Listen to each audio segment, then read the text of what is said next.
Fox Sports. We are Black Hawks. We are San Diego.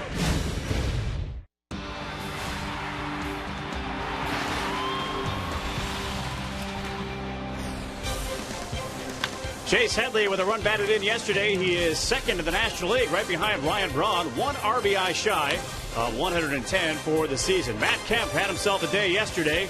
He was a triple shy of the cycle. 4 for 5, a double, a homer, and 4 runs batted in. He also scored a couple of runs as the Dodgers even up the series at a game apiece. Final game of the rubber game coming up as the Padres will host the Los Angeles Dodgers here at Petco Park in San Diego, California.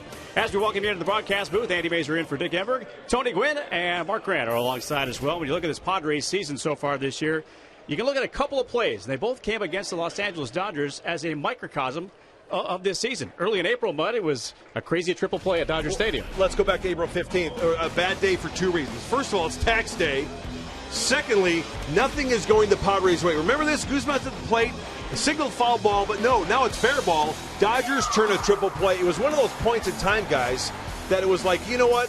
What can happen wrong next? What is going on here in Padre land in April? But it's a long season, Tony, and then this happens. Yeah, and then I think their season turned around on this play right here.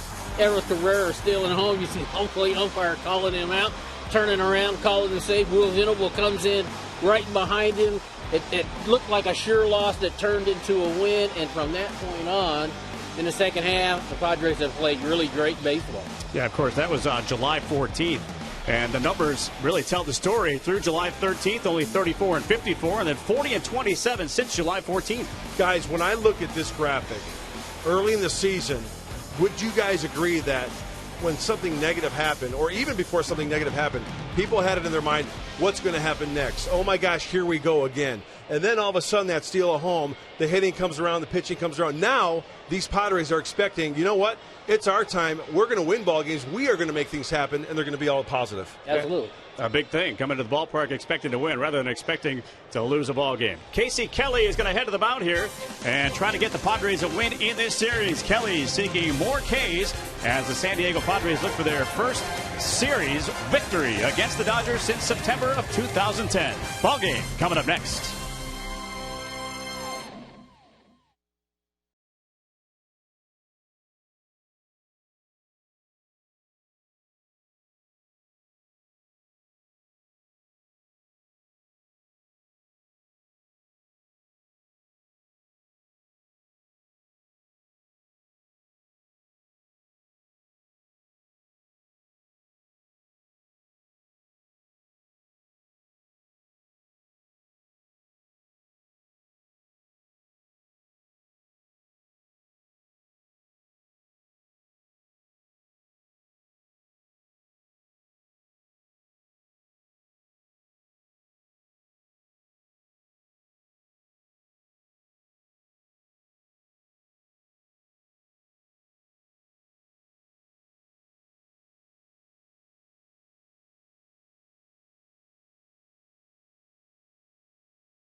San Diego County Lexus dealer will invite you to test drive a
Rays baseball brought to you by Petco, where the healthy pets go. And by your San Diego County Lexus dealer, who invites you to test drive a luxurious Lexus automobile today. For more information, visit Lexus.com. And welcome into the final game of this three-game series, the final game between the Padres and the Dodgers in 2012. And the Padres looking to take this series. First time they would do that against the Dodgers since September of 2010. Trying to do it against Don Mattingly and the Los Angeles Dodgers. Here's a lineup he will send out. Nick Punto will be at second base. Andre Ethier in right field batting second. Matt Kemp in center. Adrian Gonzalez in first. Hanley Ramirez the shortstop. Shane Victorino in left. Luis Cruz will be at third base. A.J. Ellis catching. And Chris Capuano on the mound. Casey Kelly ready to go. And so are we. And we're underway with a strike. So ready to touch the ball, guys? Let's do it. Casey Kelly needs to make an adjustment from last time out. The walks kind of hurt him a little bit. Two of them scored. I just love the way he works quickly. He does. He tries to pound the strike zone. He has certainly shown Buddy Black and Darren Balsley a lot just this year, with the fact that he's had a couple of real bad outings, but then has come back and usually had a good one.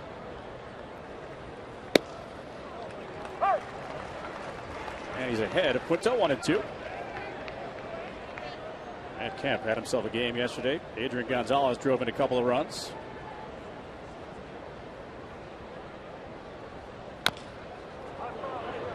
Awkward looking swing there by Punto.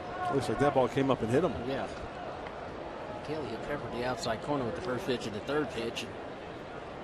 This pitch right here, Punto wasn't going to take a shot at taking a called strike three, so he went ahead and tried to swing at that. Ricochet off the chin. That'll be out of play. That'll stun you a little bit early in the game. Well, first at bat, put a ball off the chin. Hey, wake you up. Let's go. Get rid of all those cobwebs. And it's a great reminder of making sure you do things right at the plate. 18 games played for the Dodgers this year.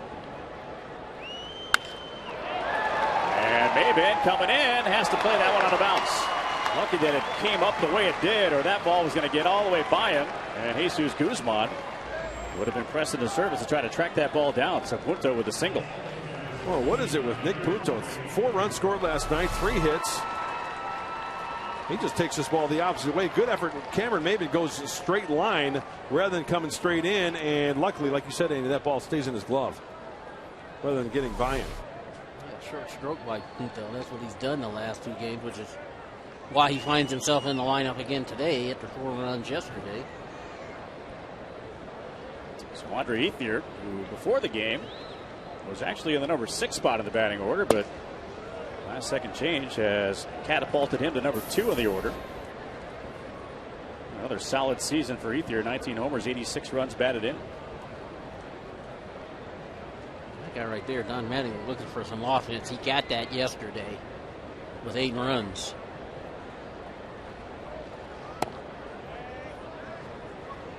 Keeping Punto in the lineup, moving Ethier to the 2-hole.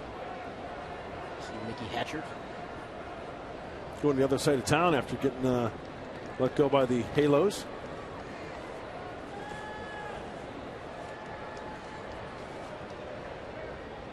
Two 2-0 here on Ethier. Seems like kind of a benign switch in the order there, but obviously there's a method to the madness, right? Foul to the screen. Aaron Harang went over his former club yesterday. With the switch hitter Punto, Andy, to answer your question, you start lefty, lefty, then you go right, left, switch Victorino. Maybe that was the thinking of Don Mattingly, just to mix it up down towards the, or towards the top rather. Well, it would have been the same, wouldn't it? Swing and a miss. Snap throw back to first, not in time. Brent Hall, a quick release from behind the plate. It almost got Punto napping. Instead of having just a left-hand hitter in the 6th hole, you put Victorino, a switch hitter in the 6th hole. And after Ramirez and Gonzalez, right, left, right, you got a switch hitter. Plus, we'll have to keep an eye on the wrist of Victorino as well. Good point. The other thing. Maybe figuring if he can't go the entire game, you have him lower in the order. And now Kelly has a full count here against Ethier. There's so much that goes into those decisions. I mean, people think, oh, we put them in a hat, and here you go. Here's the lineup. I've seen that before. Yeah, that's happened before, too. They had losing streaks and things. There's one thing he was penciling in. That guy in the hole, in the cleanup hole. And there's a deep shot into left center field. Guzman is tracking, and he makes a running catch out of the warning track. And heading on back to first base is Punto. So there's Jesus Guzman in left. Let's take a look at the rest of the Padres defense, brought to you by Mazda, Guzman, Maben, and Denorfia. The outfield from left to right. Headley, Cabrera, Marino, and Alonso. That's the infield. Around the horn from third to first, and Yasmani Grandal catching Casey Kelly. Mentioned the changes in the lineup. If you were with us in the pregame show, mentioned that Logan Forsythe was a late scratch, so Andy Perino in at second base. Forsythe with a bit of a knee issue. A little time off the feet. You know, Guzman on that last play, he made a nice running catch on that one. He had a ball similar to that yesterday that he couldn't come up with. Now Matt Kemp reminded himself of what he did here in April in the game yesterday, 4 for 5. Buddy Black encouraging his troops from that first base dugout.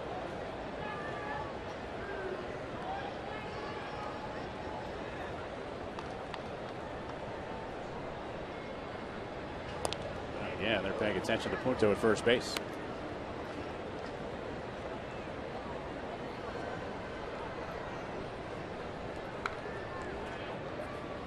Well, if Casey Kelly can avoid the deep counts, especially against hitters like a Matt Kemp. Right now, he's already got him on the defensive.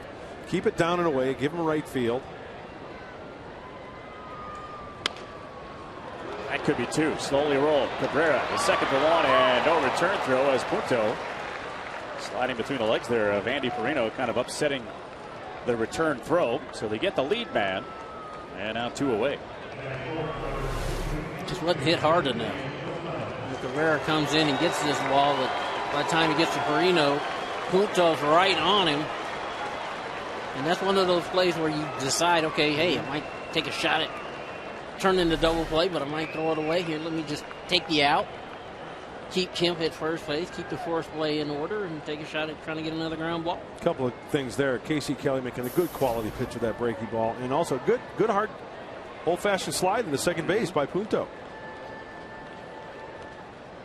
So Adrian Gonzalez will take a strike. These two were traded for one another. When Adrian Gonzalez was dealt to Boston, Casey Kelly, one of the pieces that came back the other way. And now, of course, Adrian still looks kind of strange in that Dodger blue, doesn't he? Sure does. 1-1. But it's amazing to think about the turnover in this ball club, even since he left after 2010, with the fact that he really can't call a lot of those guys in that dugout over there teammates, or former teammates at least. You know, it's still hard for me, guys, to get used to seeing Don Mattingly in a Dodger uniform. That's true too. Johnny baseball, just tough to get used to. And a short left, and Everett Cabrera will make that grab. Nice job by Casey Kelly there to pitch around the lead single. Scoreless. Denorfia will lead it off.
Buddy Black looking on as the skipper of the San Diego Padres, always managing in that first base dugout.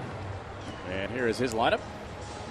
Brought to you by Toyota. Chris Denorfia will lead off in right. Cameron Maben in center field. Chase Headley is at third base. Yasmani Grandal, the cleanup hitter, catching. Jesus Guzman in left. It's Yonder Alonso at first base. Severth Cabrera is the shortstop. Andy Perino at second base. And Casey Kelly on the mound. They'll all face the left-hander, Chris Capuano. Well, Chris Capuano having a nice little year. 500 record at 11-11. Not a bad ERA, just under 4. But the one thing I look at, guys, is fewer hits on innings pitched. 190 innings. Yeah, you got to like that. 178 hits, fewer hits. 160 strikeouts. I mean, veteran left-hander. He's limited left-handed hitters to 221 this year. So still trying to hang on. And there's a good color combination, I think. I've always liked that. And Tony, you wore that uni. Yep. What are the chances of that having Gwyn 19 on the back? I think pretty good. I would agree with you on that. Okay. So Denorfia to lead off. 331 this year against the left-handers. He and Will Venable have been a nice 1-2 combination out there in right field. Each have contributed for Buddy Black this year. And a first pitch in for a strike. Well, there's confirmation. We were correct. Big numbers on the back of that jersey. Those things took up most of the back of the jersey. Yeah. Slowly rolled out to Punto. And he will throw out to Denorfia for out number 1. Be the rest of the Dodger defense. Victorino, Kemp, and Ethier. That's your outfield from left field over to right. Cruz, Ramirez, Punto, and Gonzalez around the horn from third to first. And a battery tonight of A.J. Ellis and Chris Capuano. Another Hall of Famer. Yep. Dave Winfield. Also a member of the 3,000 hit club. Yep. As Chase Headley looks on at Cameron Maben to maybe figure a thing or two out about Chris Capuano during this at bat. Capuano got off to a great start for the Dodgers. And at one point was way over 500, and now lost his last 7 starts. ERA's getting kicked up a little bit.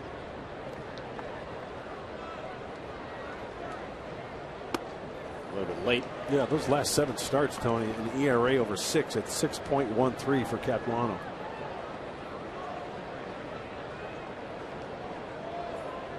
I bet that would coincide with the fact Dodgers hadn't really, till yesterday, put a whole lot of runs on the board.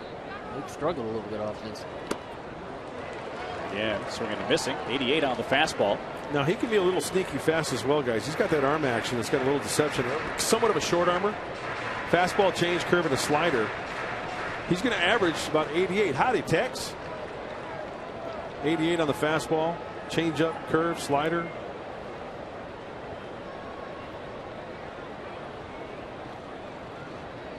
Cambio. There it is. And Maben swings and misses. So first 2 men retired for Capuano. Time to look at our Lexus keys to the game. We turn the button. Well, push them closer to the cliff. Dodgers enter tonight's game 4 behind. 4 games behind. I take that back. The Cardinals looking for that wild card spot. It's like the old cartoon. Remember Wile E. Coyote always hanging on the edge there, hanging on the cliff. Roadrunner always took pleasure in seeing that. Well, get the anvil out, put it on the Dodgers, and lefties look out. Padres have turned things around in the second half. They've done well against left-handers. They were hitting 229 prior to the All-Star break,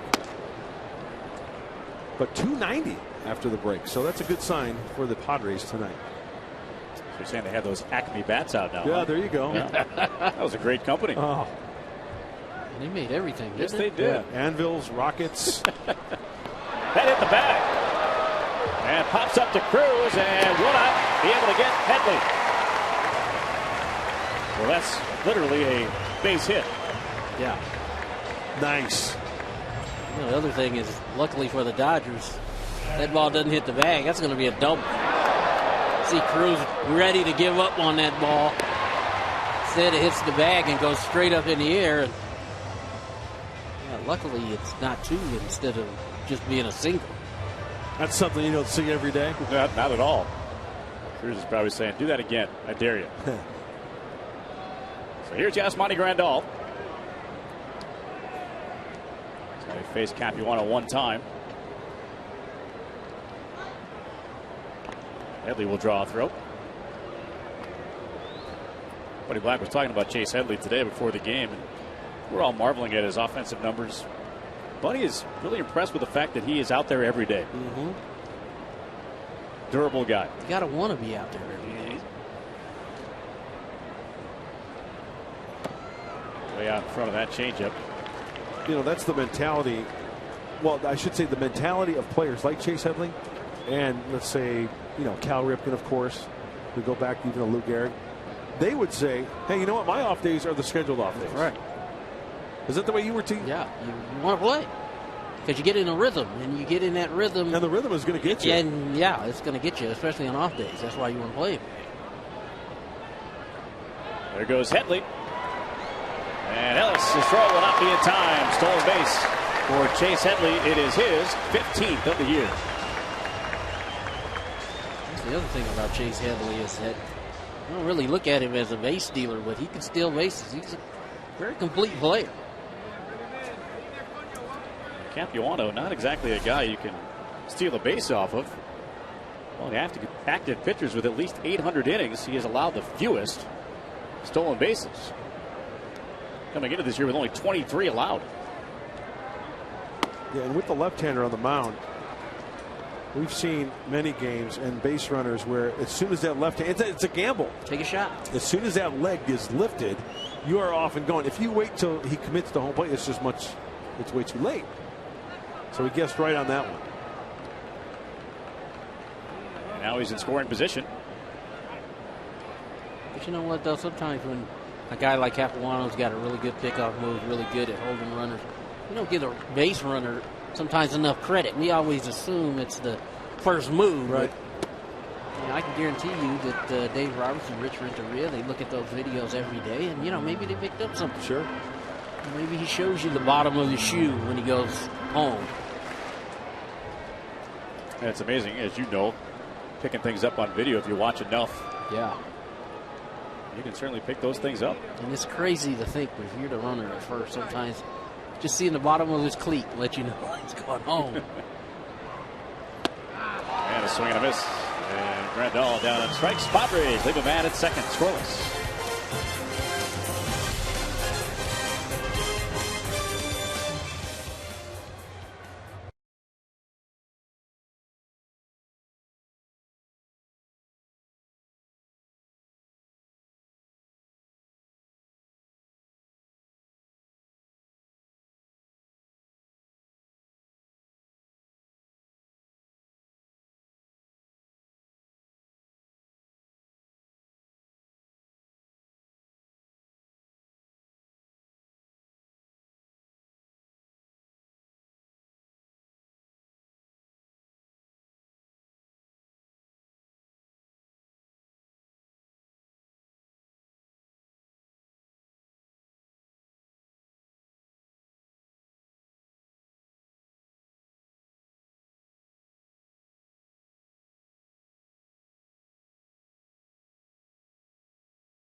San Diego, no score here at Petco, and I want to tell you why you should come out to Park at the Park tomorrow night. Not only is it Friday night, there's also a good reason to come out here. We are teaming up with Feeding America. Now, what does Feeding America do?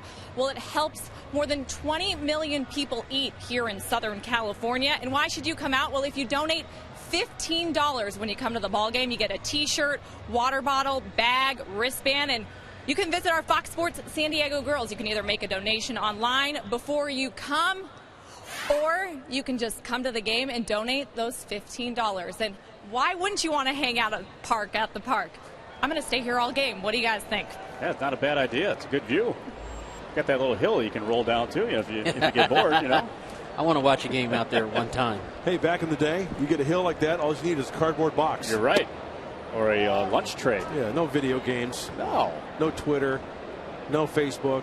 Cardboard box did wonders. Absolutely right. And Ramirez leading it off here for the Dodgers. But that's a great place to watch a ball game. It's inexpensive. It's a good place to bring the family. They have all the concession stands out there. You can watch the game right there on the batter's eye. Get replays. Absolutely. And we can wave to all of our friends out there. How you doing? Swinging a foul. Actually, I had my nieces were in from out of town, and 7 years old and 4 years old. They had so much fun rolling down that hill all night long. That's a blast. I was getting dizzy watching them. See, this kid's trying to get his dad to wear the Padre hat. Yeah. Got the hat, shirt, working the brown shirt. And the Padre. Look, he's working on that two-seamer. Got a Padre baseball in his hand. This is a case where dad is learning from young son. Future big leaguer right there. Absolutely.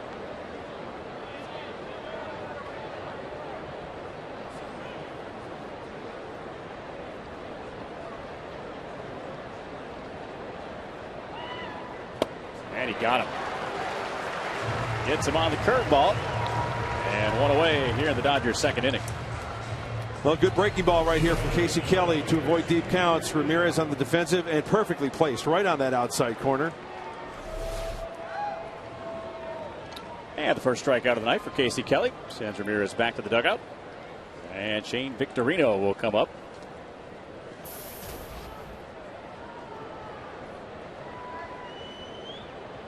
Victorino in left field. And a former Dodger way back when. And a former Padre way back when. Way back when. Certainly made a name for himself in Philadelphia. Some really good hitting lineups and some great pitching. Right in the middle of that, all that action with the Phillies. And you guys know as well as anybody, timing is everything. You're inside a lineup like that, you maybe get some good pitches to hit, and all of a sudden your true talent comes out. Shane Victorino was an impact player. He was one of those spark plugs in that Philadelphia Philly team. Yep. Him and Rollins at the top of the lineup in front of Utley and Howard and Worth. Pretty good teams. Yeah, pick your poison, right? The flying Hawaiian. Alonso dropped it, but has plenty of time. And that's out number 2. That'll bring up a guy who has seemingly come out of nowhere, Luis Cruz. Couple nice pitches for Casey Kelly to get out of this inning so far with 2 outs. Well, thus far, he's done a great job keeping the ball down in the strike zone. He didn't throw that breaking ball, located the fastball down in the zone.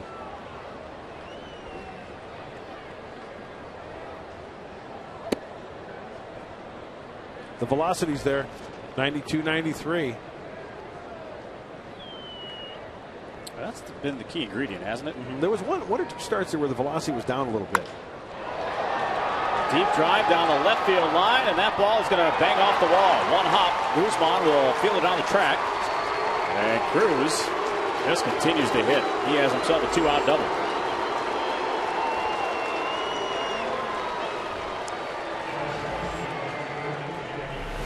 Definitely made a name for himself. That ball's in off the plate. Tucks his hands inside, pulls that ball right down the line.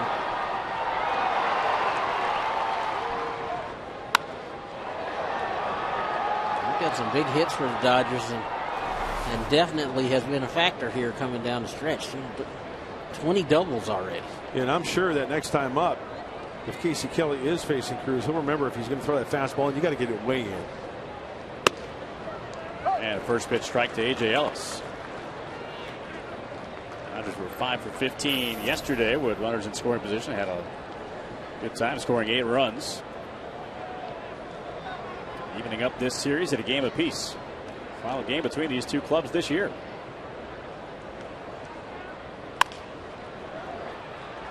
And Headley with it. Now he'll run Cruz back and tag it. And that's it for the Dodgers here in the second. They get the 2-out double, but that's it. We're still scoreless.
And the 2012 college basketball season is tipping off live from the flight deck of the USS Midway. Join Aaron Andrews, Steve Kerr, and our own Dick Enberg as Syracuse and San Diego State collide in a highly anticipated start of the season. Battle on the Midway live from San Diego, Friday, November 9th, right here on Fox Sports San Diego. When we talk about San Diego State, of course, basketball going to the Big West, and Fox Sports announcing a big deal with the Big West, and we'll have Jim Sturk, the athletic director of San Diego State, joining us here the next half inning. Talk a little bit about that. Good deal for all involved as Guzman takes a strike to begin the bottom of the second. An Aztec fan right there. Love the hoodie, love the hat, love the Aztecs. It's going to be, I think it's going to be a good move. Oh, yeah.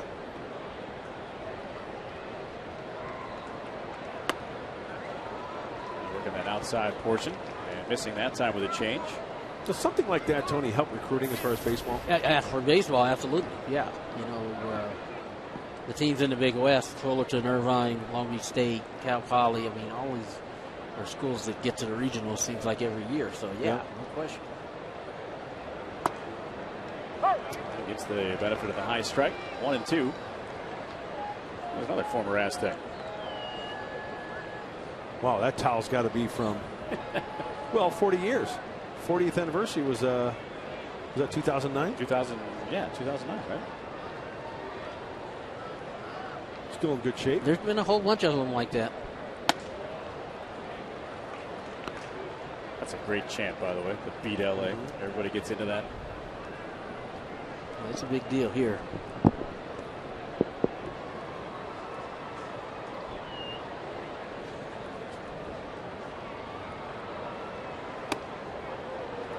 It's full. Ellis was trying to hold it there for the home plate umpire Mike Winters, but too far in. Full count. Capilano tried to straighten that fastball out at the very end. We'll see if he throws that changeup at any time.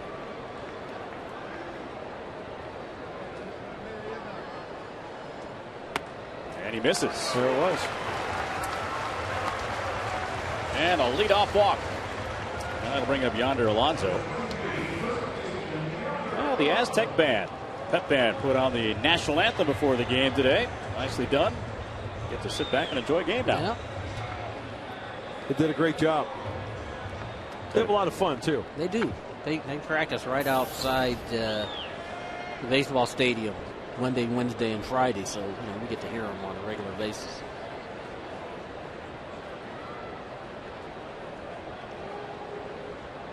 Your own built-in crowd noise. Yeah. Every now and then, my guys are going running out there, trying to throw them off a little bit, while they're practicing. They look deeply focused, that group. I know this is going to be hard, ladies and gentlemen, but at some point you have to see a basketball game in San Diego State. It is the wildest thing that we have going.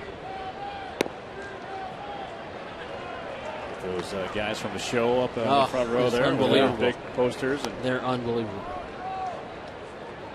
And our season has sold out this year, and I think this basketball team is going to be very good too. So.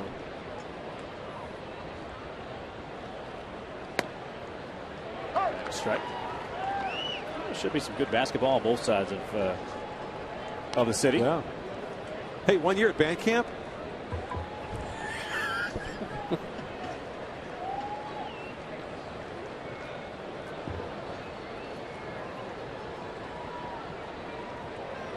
And now the 2-1. Did you see that kick? The leg went underneath when he moved over to first base, rather than straight up going to the plate.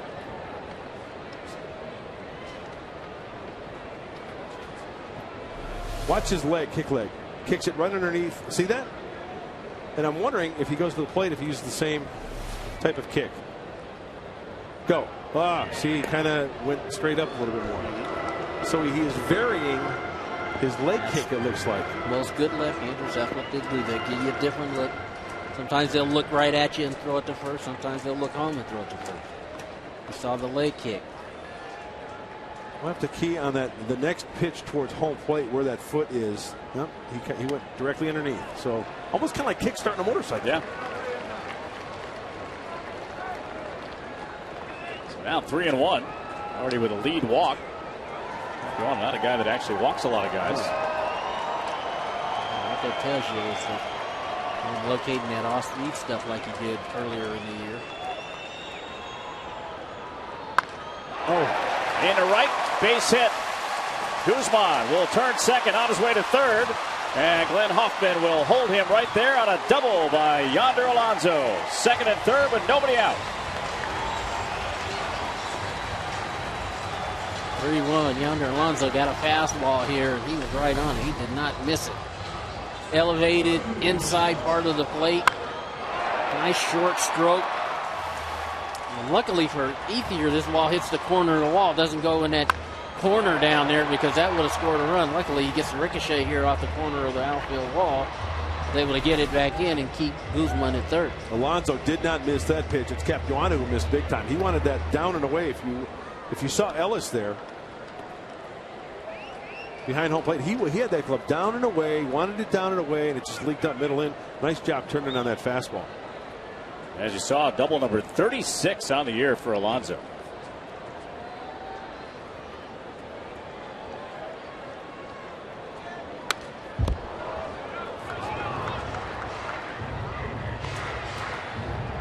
Well, we talked about, look at the glove. The glove was down here, right? That's a miss. And look at that, we're on connect right there. He has to reach up, belt high, turn on it, turn and burn.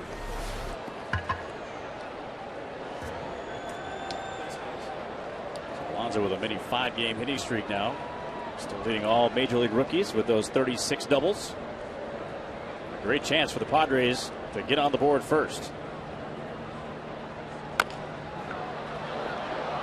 That's going to freeze Guzman, and a close play at first is in time.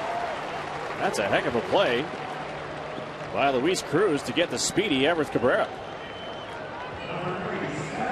And with nobody out, you really have to hold, don't you? Yeah. The ball's right in front of you. Cabrera tops this ball. Cruz gets a good jump. If you're gutsy, you could come down the line with the third baseman, but nobody out. Smart play there by Hoffman holding Guzman up. So Andy Perino will bat. You look at the runners at second and third. Perino getting the start at second base tonight. With 2 runners in scoring position, let's see if he throws him something off speed here to start. And he does. Tony was guessing changeup. With the pitcher on deck, the first base open. You figure Perino's not going to get anything, hardly anything to hit. And we'll see teaching moment on the Dodger side here to D. Gordon, Tim Wallach. Trey Hillman on the left. Trey Hillman kind of running through the options here. Well, this is where, like you said, Tony, pitcher on deck, first base open, a number 8 hitter really has to be patient. Really got to be patient in this situation. And even on this count right here, 2-0. Because normally it'd be a fastball, but with this guy, he's shown the ability just to throw the change whenever. Why give in right here in this situation? Quite frankly, I want to see Casey Kelly up there with the bases loaded. See what he can do.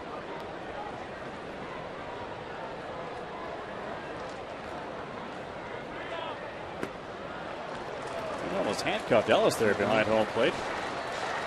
Some pitchers have difficulty having to throw a bad pitch to pitch around a hitter because they're so used to hearing pitching coaches and ingrained in their head, hey, you got to throw quality strikes. Well, I think you have to practice throwing bad pitches. And I think in this situation, they don't want him to throw a strike. They want him to throw something to see if Perino would chase. So 3-0 on Perino. First base open with the pitcher on deck. And he gets a strike with a fastball. That's why some managers in this situation would have green lighted 3-0 right there. Because for a pitcher, a lot of times 3-0 he's probably going to take here because he's one pitch away from a walk, and it kind of gives him a free strike to give you another chance to see if he'll chase something out of the zone. And this is nothing against Andy Perino, but I'm guessing Bud Black would think, if it was a veteran guy, 3-0, he might have given him the green light. A good job to hold on that swing by Perino. Now they're loaded for Casey Kelly with 1 out. So scoreless here in the second. Hey, season ticket holders, renew your season tickets to be a part of the 2013 San Diego Padres Baseball Club membership. Choose the membership and the ticket plan that fits your specific needs, and you can enjoy exclusive events and discounts for the entire season. Visit Padres.com/membership and become an official member, and do it right now. Good look in from the park at the park. Beyond the right center field wall. Now a great look at Padre runners on every base. Capuano in a jam. Kelly was a shortstop in high school. Can handle the bat okay.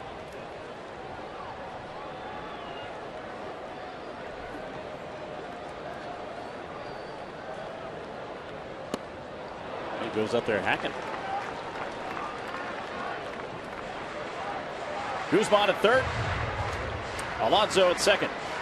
And Perino just taking over there at first base. I think Casey got a little froggy there, swung the ball one. I think he was looking for a fastball for a pitch.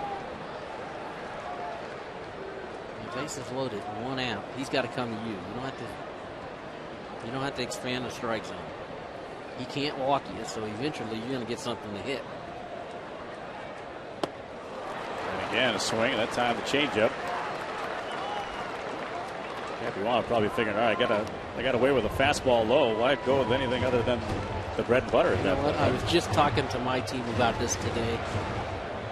In this situation, if a hitter's swinging at balls out of the zone, why am I going to throw him one in? He came back with a changeup, 0-1. Up the middle. Nice scoop there by Punto. On to first in time for a double play. Punto never took that ball out of his glove. The shovel. And they turn the 4-6-3 double play to get out of trouble. No score at the end of 2.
great chance there, erased on some good defense by the Dodgers. Top of the third inning, and we're pleased to be joined in the booth. Athletic Director of San Diego State, Jim Sturk. Pleasure to meet you. Pleasure to see you. Thanks, Andy. Thanks for having me. Some big things going on. Yeah, some fun stuff with Fox. We really were able to announce today the deal with the Big West that Fox is going to carry the rights starting, this year, but we'll be in the league next year, and a lot of our events will be on there. So some great stuff. 20 marquee events for men's basketball tournament quarterfinal games, women's basketball tournament championships, and then in 13-14, Fox Sports San Diego is going to air a minimum of 32 events. That includes at least 12 San Diego State men's basketball games, and that's got to be a nice thing for you. I can see the smile coming to his face already. Yeah, absolutely. As you know, the coverage is great. We'll be from Northern California to Southern California to Hawaii to Las Vegas, and that's really the footprint where our student athletes in all our sports, or most sports, are coming from, and gives us great exposure throughout the region and then naturally. There's Capuano will lead off here and take a strike from Casey Kelly. And exposure is what it's all about. I mean, the competition is one thing, but you want to get your product seen, obviously, and you want to have recruits seeing that stuff and say, hey, we're on TV, I want to play. Yeah, absolutely. And the guy next to me will have some baseball games on there, and so that'll be great as well. Capuano the first out here in this third inning. And we were talking about that, because there's some good baseball teams in that conference as well. Big West is highly competitive on the baseball side, and so it'll be great. I mean, get a chance to see the Fullertons, Irvines, as well as us playing against them, and it's already had an effect recruiting wise too. So Jim's right. Our footprint, these are areas where we're getting most of our kids from, and it's going to make a huge difference. Here is Nick Punto scoring a butt. We were talking about the pep band was here doing a great job on the national anthem, now settling in to watch a game. And Tony mentioned that you keep them busy during those Aztec basketball games. Yeah, they provide great. There they are up there. They provide great atmosphere along with our 3,000 students. They create the show. A great season, Steve Fisher and his crew, and it's got to make you feel so good to see the progress that this team has made, and that the interest has just continued to grow, and all these sellouts going on there now. Yeah, it is. We've sold out the regular season basically, and maybe a couple games during when the students are gone. There might be some tickets available, but other than that, it's sold out on a season basis. So great progress. Coach Fisher's just done a great job through the years, and especially the last 4, really putting teams together to create the interest. A good guy to go along with being a good coach. Yeah, we're going to be able to finagle some tickets to the Midway game. That's right. That's coming up too. How are you going to get all those guys on the boat? Yeah. I think it might. They might tip it, so we're not going to put them up there. But we're moving along with the Midway. There'll be more information continuing to come out. But Fox is going to carry that game, and it'll be originated here, but it'll be a national game. 118 million households that'll carry the game, so it'll be a national game. Quinto draws the one-on walk. And of course, the game on the Midway coming up, Syracuse and San Diego State, November 9th, 4 o'clock tip here locally on Fox Sports San Diego. Dick Enberg and Steve Kerr will have the call. Aaron Andrews will be on hand as well. And it's cool. I mean, watching the game that took place here last year, it's a great thing. I mean, why not capitalize on a natural thing here in San Diego? Yeah, it's great obviously for San Diego State, and to be spotlighted in that game and playing Syracuse. Mr. Boeheim doesn't come out away from home very often, and not in the preseason at all. And so it was, I think, the whole tie to the military, having it on the Midway, and I know he respects Coach Fisher a lot, so that was a great matchup. Coach Fisher's been at it for a long time, and has certainly earned a lot of that respect. National title and some good things for your program there. Yeah, he's been National Coach of the Year, and obviously been Coach of the Year in the Mountain West, and taking our program obviously from when there were about 1,000 people showing up for games and to now selling out 12,000. So it's a great. He's done a great job. Toughest ticket in town. That's what you want to get, right? That's absolutely right. Well, see, that's the thing. The rest of us coaches, we're trying to do the same thing. Yeah, absolutely. trying to make it just like that, because we have a great group of coaches. They're very dedicated to trying to get things going in the right direction. I am blessed to have a great group, great staff when I came, and great group of coaches that have national and experience and passion for the game, and do a great job with our student athletes, and that's what it's all about. Football's trending up as well. I mean, that's another program not to ignore. No, absolutely. We're competing for our third straight bowl appearance, and that's where we want. This last year in the Mountain West Conference, for Rocky's goal is to win the Mountain West Conference this last year, and that would be a great finish. Coach Long has been a nice addition. Strike to Kemp, 2 outs and a runner at first. We're scoreless here in the third. Had a seamless transition. Yeah, he was here for 2 years as defensive coordinator, and then to have somebody, he's been a defensive coordinator at UCLA and Oregon State and been around, and then was a head coach at New Mexico, and then my biggest competition for keeping him was Brady Hoke. He was trying to pay him more to go up to Michigan, and luckily Rocky wanted to stay here, and he felt like we could compete as a BCS conference. We could play in those BCS games, and this next year we'll have that opportunity to be able to do that. 1-1 here on Matt Kemp. Visiting with the athletic director at San Diego State, Jim Stirk, here. A number of topics, including the fact that Fox Sports getting the coverage contract for the Big West. A lot of San Diego State basketball games to be on in a couple of years, and get a chance to stay, kind of check out the competition in the meantime. Yeah, it'll be a great. This year we can scout at home basically, and with those games being on, but it'll be a minimum of 12, and then most likely be more, and our top tier. Some games will be on ESPN, and then the rest that Fox will have. So it'll be perfect. Matt Kemp's mom looking on there, wondering why that pitch came so close to her son's head. There's some good basketball teams in that conference too. Swing and a miss, and the inning has come to an end. Jim, we appreciate you coming by, and best of luck to you guys this year. Thanks so much for having me on. Absolutely. See you around, boss. Thanks. As we head now to the bottom of the third inning here at Petco.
Bottom of the third, and a scoreless game here at Petco Park. And time now for the Sycuan Casino Daycation. Highlight of the game is Casey Kelly with 3 consecutive strikeouts.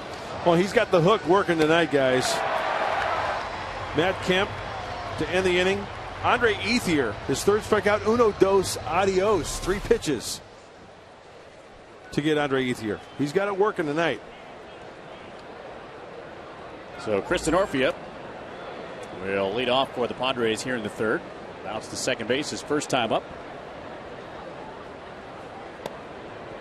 And slow stuff. Curveball that time. 0-1. So as a hitter facing a guy like Capuano, I mean, you got to have in the back of your mind, obviously, that he can go to that changeup at any time. But you still have to think fastball going to the plate, right? Right.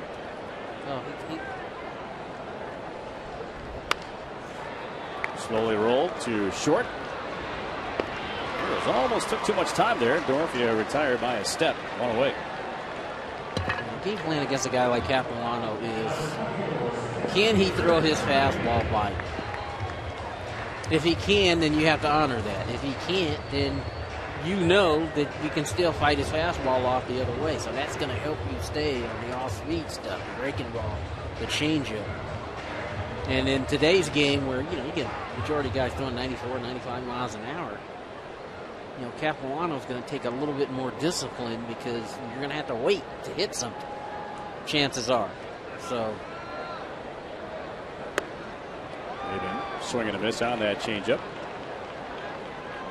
That's what makes him tough, is because it does test your patience. Yeah, and it tests your game plan, because against a guy like him, you got to be willing to hit the ball the other way. You can't just stand there and try to pull the ball all night long, because he's just going to take a little off. Deep drive down that right field line, seeking the foul pole, and it's just going to be foul. Cameron Maben did exactly what you said. Waited back on that one and almost knocked it out of the park opposite way. And again, Capuano's using your aggressiveness against you. There he tried to sneak a fastball by him, and Cameron's late on it, but it just shows you that you can be late and still be successful. I don't know Carlton Fisk body English right there, but thought he had a chance. Fastball in. Held up. And the reason why I guess that is because A.J. Ellis was set up on the inside part of the plate, off the plate, making him get it in there 0-2. You don't want, if you're going to miss, you got to miss 2 or 3 baseballs on the inside part, but off the plate. You need your catcher to help you with that too. So he got in off the plate. Change up to set up that pitch right there, which he didn't get. See, I like it, not all the time, but it's a nice concept when pitchers double up. 0-2, come in hard, and then, because a lot of hitters are going to think soft away, right? Else, yeah. And then you double up in, and a lot of times you can freeze that hitter. Ooh, just a little bit low on another changeup. I think Capuano got squeezed there a little bit. Had him 0-2.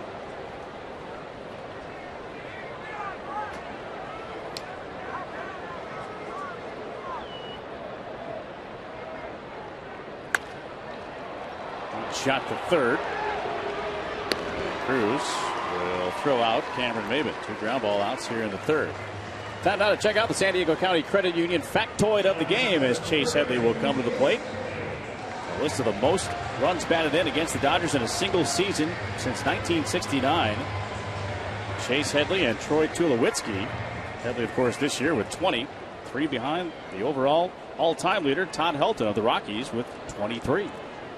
That's a lot of runs batted in against one team.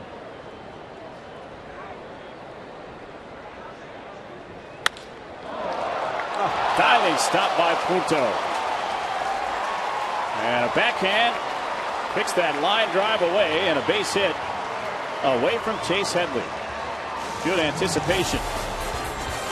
Nick Punto's everywhere.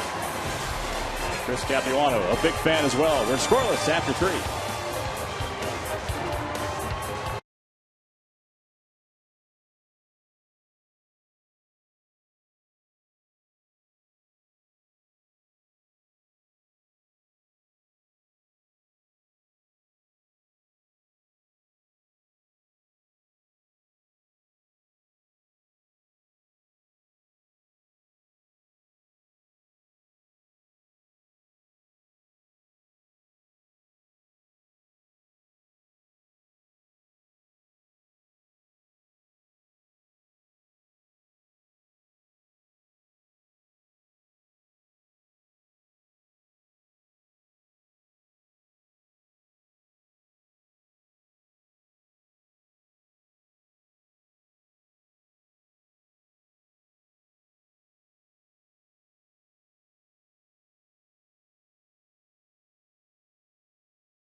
As will be Adrian Gonzalez to lead off. Time now for our AT&T trivia question. Tony Gwynn had 271 career hits against the Los Angeles Dodgers. Name one of the 4 players who had more since 1958. Think about that for a moment. 271 career hits against the Dodgers. You like hitting against LA, huh? Atlanta and Cincinnati. Probably better. Yeah. Okay. Save your good stuff, though, for the big rivals. Well, I'm going to say Willie Mays is going to be one of them. Yeah, I would think so. I think that'd be up there. There's Adrian Gonzalez, still hearing some boo birds here at Petco Park.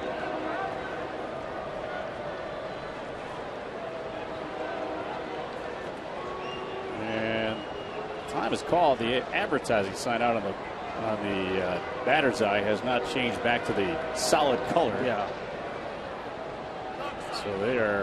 In fans, yes, it does make a difference, especially if the background is white. There you go. And now we're ready for play again. I think Pete Rose might be one of those guys, too. Good call. That's a good guess because remember they were in the same division. We're in the West. Exactly. They played the Dodgers all the time, and he's a killer. Atlanta was in the West as well. So you're thinking maybe Henry Aaron, maybe? Could be. What did that do for the kids in geography class? Yeah. But teacher, Atlanta's in the West. Try flying to those cities, man. You played the Reds, Astros, and Braves 18 times.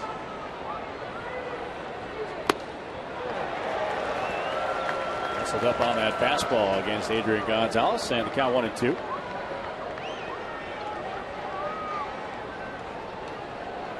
Now the San Diego guy wearing the colors of the Dodgers. And a base hit. He's a good hitter, man. You just got to mix it up on him. Keep him in the park. That's a victory. That breaking ball, but it's up. It's elevated. Boy, that didn't look like the power curveball that Casey Kelly throws. That one kind of just rolled up there a little bit. Kind of hung in the middle of the zone. Just can't make mistakes to good hitters like that because in his eye, that's a cookie. That's a ball that you want to hit. Adrian Gonzalez now with a 9-game hitting streak. He's hit in all 9 of these road games on this trip for LA, playing their final road game of 2012 tonight. Tony, you know, a pitch like that last one, up and in, Ramirez trying to get out of the way, he fouls it off. How frustrating is that for a hitter? Because now you're in the whole 0-1 rather than like 1-0. wasted, exactly. But again, it's sticking to your game plan. You swing and miss at the breaking ball for a strikeout last time.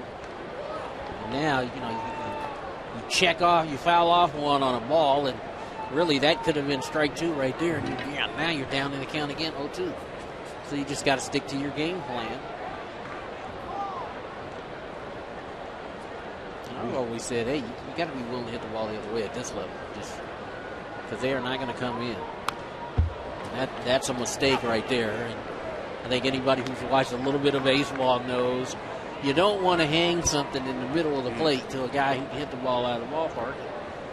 You know, Ramirez is probably upset with himself right now because he got a cookie in the middle of the plate. Yeah, because Ramirez, you know, you hang a breaking ball, how you doing? In the zone, it speeds up his bat a little bit, and then he could hurt you out of the ballpark with it. That's correct.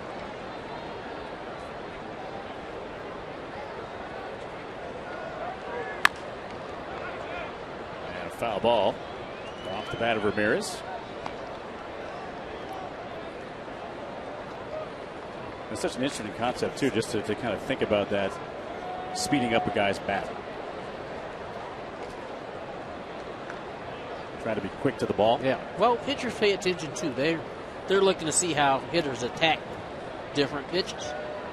And you see somebody who's rushed up there, the chances are, hey, I'm not going to come at that guy hard. Got the bat, piece of the helmet, and into the seats. I was wondering, did that get Grandal or did it get Mike Winters behind the plate? Because that ball off the bat definitely caromed off something. Oh, the right shoulder pad of Mike Winters. That's not going to feel real good tomorrow. Maybe even later in this game. to get him a chase. Nothing doing there. 2-2. And Grandal, you see before that pitch, he was patting his glove on the ground, telling him, get it down there. Here's the thing I like about that last sequence right there is you saw Grandal get on the outside part of the plate. And you saw umpire Mike Winters did not move. He didn't go with him. He stayed right behind home plate. I like it when they do that. And I do too. I love it when an umpire, okay, he's right in the center. That's where he should be, right there. So he gets a good look at that ball off the plate. Watch Grandal sneak to the outside, and look where Winters is. He's right in the middle of the plate. And that takes some faith on his part that the catcher's gonna help him. You know, but you'll see a lot of times certain umpires will move right along with that catcher. If he sits on the outside part of the plate, the umpire will move right with him. You see Mike Winters is staying right behind home plate. Got him with a curve. Nice piece of pitching right there from Casey Kelly. That's his 5th strikeout. He's got the yacker working tonight, 12-6. And that curveball splits the heart of the plate. Way out in front of it is Ramirez. Same kind of curveball that got him the last time. Well, once you get that feel down, man, you're a 12-6 curveball, power curveball. There's not a better feeling. You get up on top of that, and that snap, you get that rotation.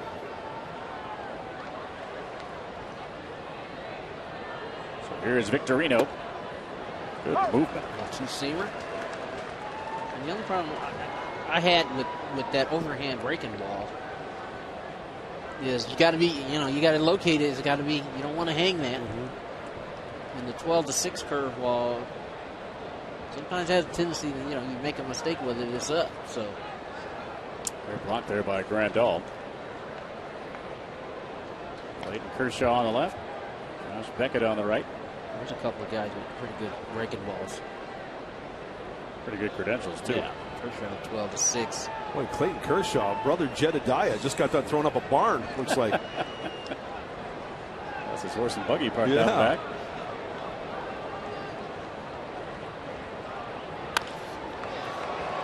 Got in on him. And Denorfia there to make the grab. 2 away. That'll bring up Luis Cruz and Mudd, the former pitcher who never goes away. You notice something, huh? Absolutely. The pitch inside. Look at, if you take a couple of baseballs off the inside corner of the plate, that's about 3 baseballs inside. And Cruz doubles down the left field line. Very conscious of that ball inside. So Casey Kelly's going to go back in the dugout. Maybe he talks to Darren Balsley about it. Maybe he goes to the video room. If he's going to throw inside again, aim right at that belt buckle. Make sure you get it inside. So if he does make contact, he pulls it down over the dugout. And I've seen guys do that. Joe Carter was one of the best. He could turn out some fastballs and foul them over the opposing dugout with the best of them. So he's going to memorize. He's going to remember that. If he gets the fastball in, he's going to make darn well sure it's in by that belt buckle. They look determined to work away this at bat.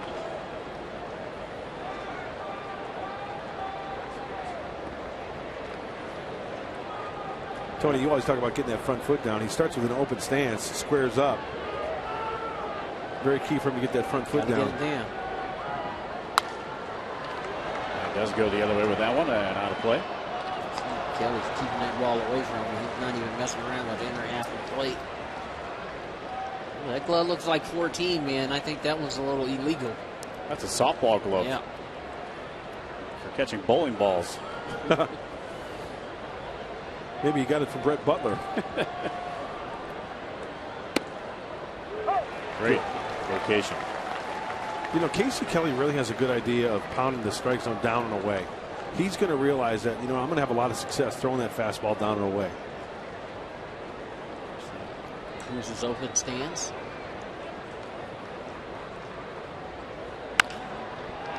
And a base hit to left. Curveball. And it's grounded into that old 5.5 hole in the left field. So 2 outs and 2 on. This ball is almost on the ground. He just goes down and gets it. He did that the first night of the series on Tuesday night. I forgot which base hit it was. He had 3 base hits on the night, but he nearly picked one off the ground down and away that night as well. He did that in the LA series when we were up in LA. Think you got to bust him up? maybe? I think you got to keep the ball away from him. You can't mess around on the inner half of the plate with him because he just hooks it in the hole. It's part of his coverage there because of the way he starts, because you can get both eyes on the ball. For a lot of guys, that's what a lot of guys want to do. They want to be able to start out with both eyes on the base. It looked like Kelly was having some success working away, at least early in that count. Well, he threw the breaking ball, and it wasn't a bad pitch. It was down, but it was in the middle of the plate.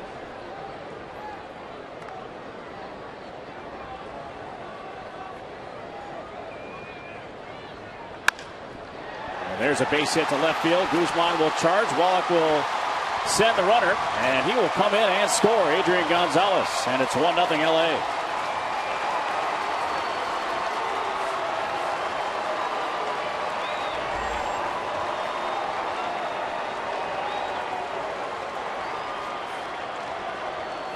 So Gonzalez scores the first run of the game, and the Dodgers lead 1-0. That's while two-seamer tailing in.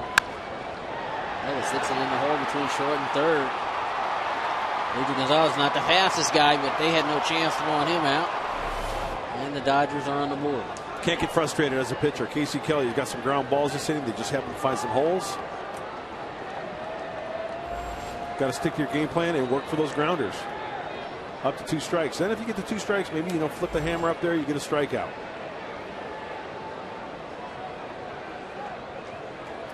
So same situation now, first and second with a pitcher batting. Goes to a high fastball, missing. So a pitch count a moment ago now at 71 for Casey Kelly. That's a lot of pitches.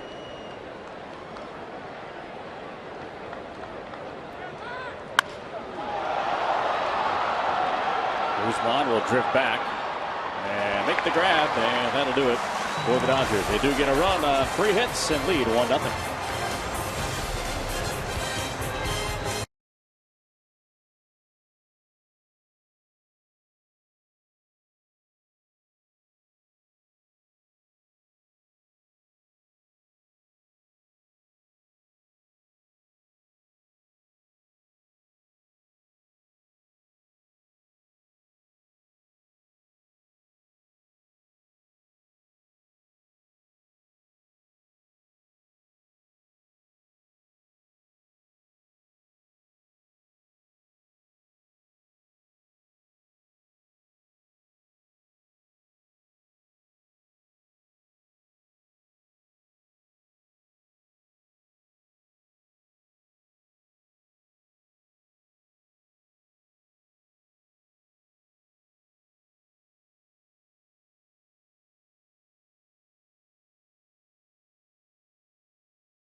At Petco. It is college night here at Petco Park. What does that mean? Well, the college students get a little bit of a discount. There's also a DJ upstairs. So since it's Thursday, why not Throwback Thursday? And I did go to the University of Minnesota.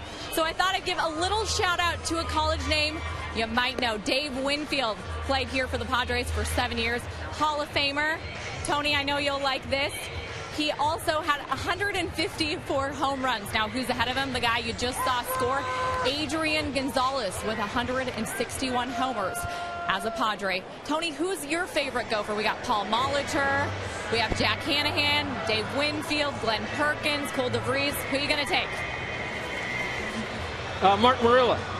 Oh, stomp. Nice. Good call. Good answer. Nice work. I know he's at the ballpark here somewhere. Oh, yeah.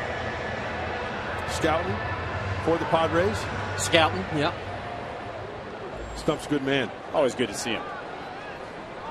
Always puts a smile on your face. Oh. All that he's gone through, I'm telling you. Oh, yeah. It was great to see him last week. And Yasmani Grandal grounds one to short. Diving stop there by Ramirez, and he throws out Grandal. Nice play there by Ramirez. Dodgers flashing some leather here tonight. Oh, hit this ball right on the wedding. Ramirez makes a nice play.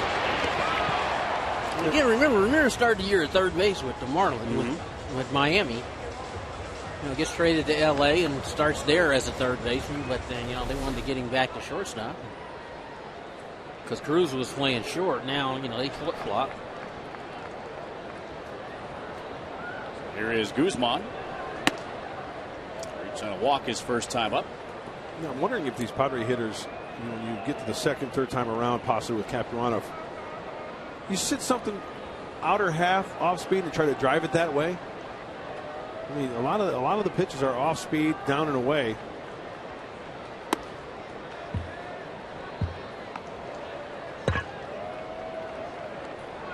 Although in the outfield, they're playing to the pole a little bit in center field, deeper in right than they are in left. In right field. Yeah, years. Way back. I just can picture Guzman driving an off-speed pitch the opposite way. Might have been the pitch to do it, but felt there was two outside. Not giving in again. Left-hander Alonso is in the on-deck circle, but he doubled his last time up.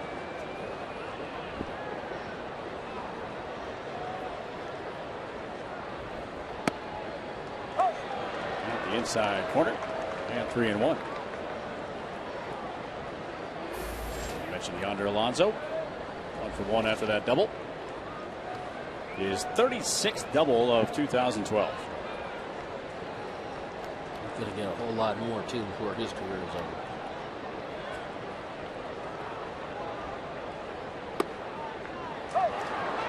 Changeup gets over, full count.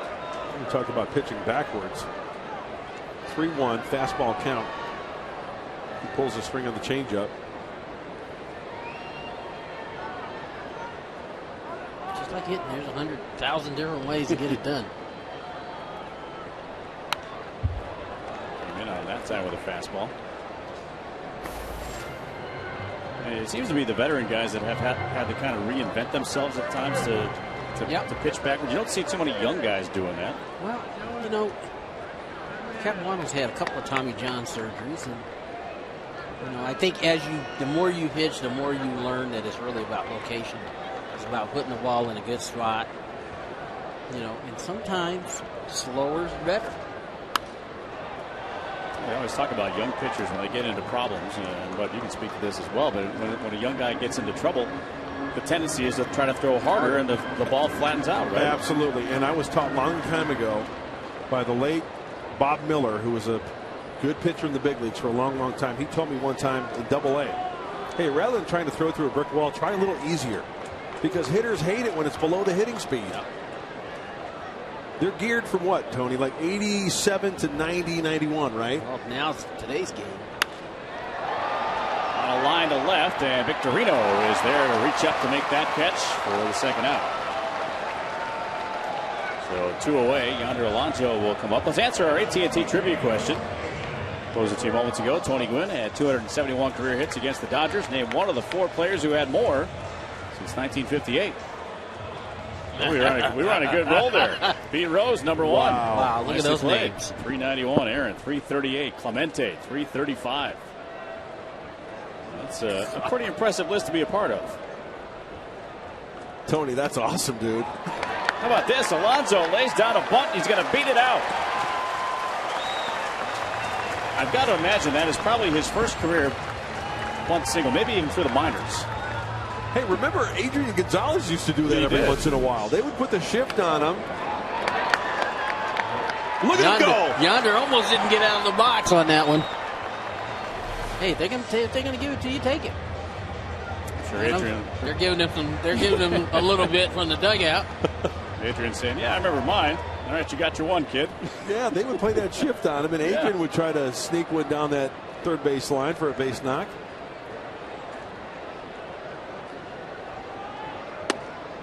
And again, soft stub away on that changeup. Would you like to pet my monkey?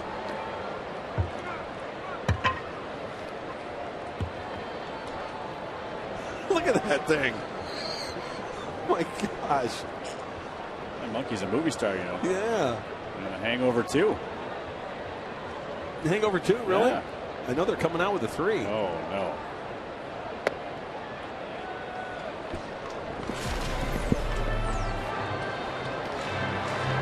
Delivering the first pitch.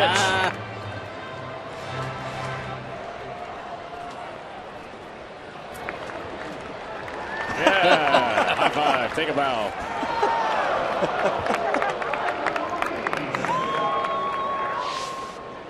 Something you don't often see at a ballpark. Nope. Let's see, we had the human pyramid the other day, right? Mm-hmm. Last year we had the Cirque du Soleil. Yep. Let's hear for that one. Inside to Cabrera.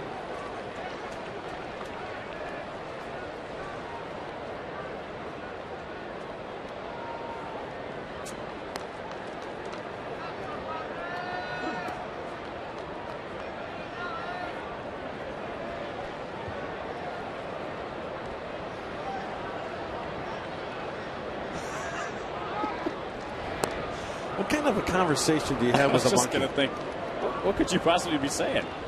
I mean, you know, I know. He wants to watch the game. It's like that Klondike commercial where the guy's like looking at his wife with a 5-second clock.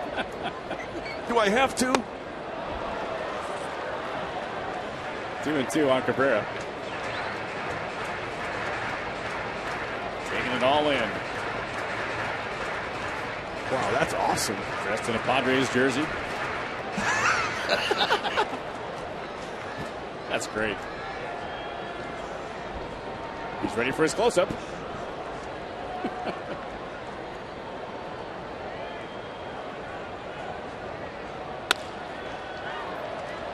And Ramirez will go the short way. And that's it for the Padres in the 4th inning. The monkey now doing some advertising as well. 1-0 Dodgers lead.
Casino. Get away for the day at the all-new Sequan Casino, San Diego's destination for casino gaming and excitement. And by Chase. Deposit checks from your smartphone with Chase Quick Deposit. Take a step forward and chase what matters.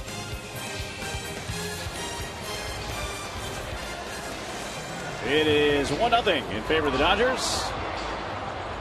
And the monkey playing to the camera. Getting the crowd riled up a little bit here between innings as well. He's having fun. Yes, he is. It was the Angels that had the rally monkey, right? Right. Yep. What would do flips on the scoreboard when they were down in games, right? Yep.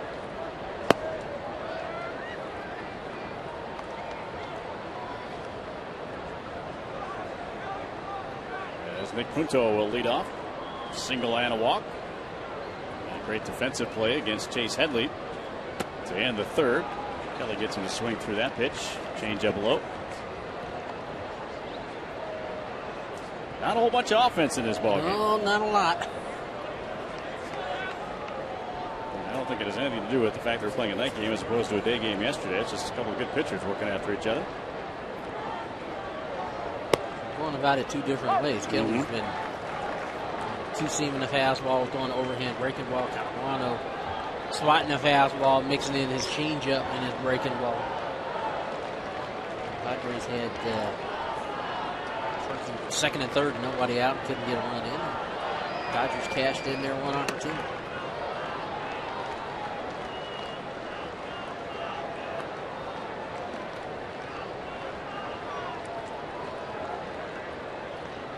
Two and two here on Punto.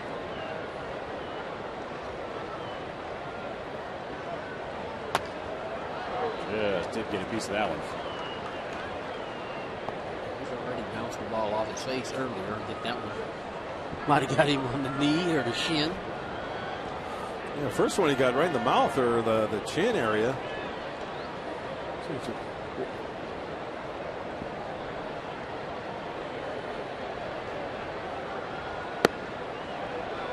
Almost committed on that curveball. As a hitter, very tough, I would guess, Tony, to lay off that pitch, especially when he's throwing it for a strike earlier in the count. Yeah, he tried. That's the pitch he's trying to get him to chase. And you see Punto, experienced hitter, stays off of it. And it will be out of play. Coming right after him there, Powder River. Fastball right down the middle. Well, with this lineup, you just can't afford to be dinking around. You can't get these guys, free passes. So, at least if they're going to get on, they're going to have to hit the word. Hey, where'd that expression, Tony, Powder River, come from? I think you were the first person that I heard say that. Clyde McCullough, that's where I heard it. Former coach of the Padres back in the early 80s, right? Back in the day, 1981. Used to say it all the time. Powder River.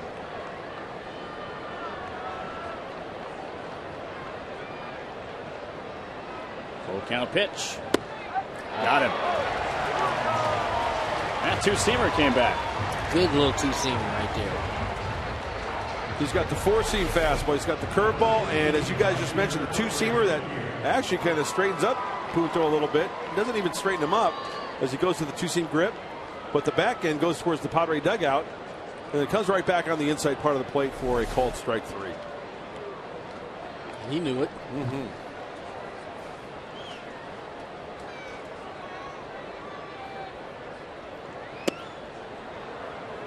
Yeah, pitched low to Ethier. So 6 strikeouts tonight for Casey Kelly. That ties his young career high.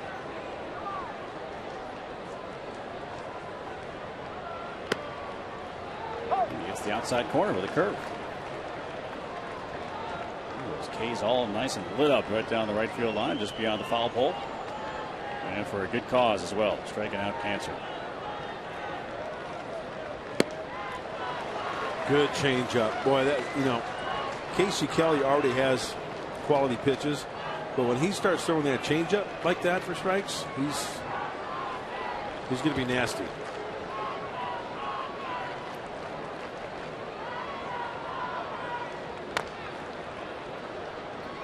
Good movement on the curve Tied as him well. up there, yeah, with the breaking ball. Foils it off, and it's a 1-2 count. Two good friends right there, Clayton Richard and Edinson Volquez, yucking it up with Eric Stoltz. It's a good thing they're both friends because one would try to outsmile the other if they weren't.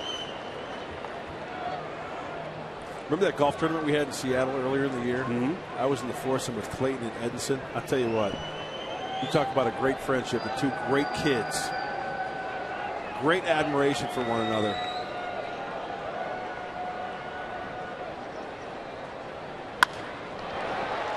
Nice stop there by Perino, and gets up and throws out Ethier. Excellent job by Andy Perino on that hot smash. Ethier hit that ball right on the button. Perino, backhanded. Nothing's more demoralizing as a hitter. You hit a ball right on the screws. Some dumb defenders right there in the way to make a play.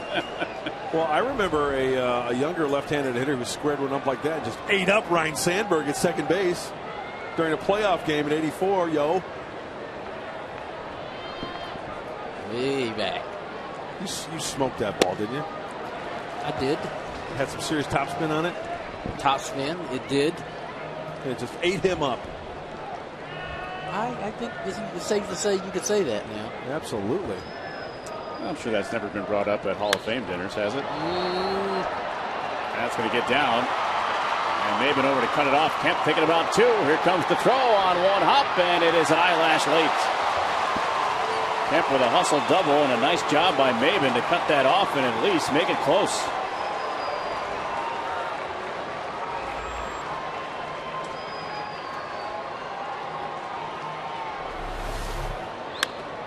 Breaking ball. You can see Cameron playing on the first base side of second base, Yeah. right? Having to go the other way. And with the way he was played, how he had to go get it. Look at how close this is. Oh, he came off the bag. Came off the bag.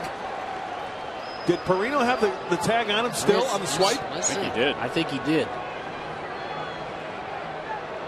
That front foot comes over the bag.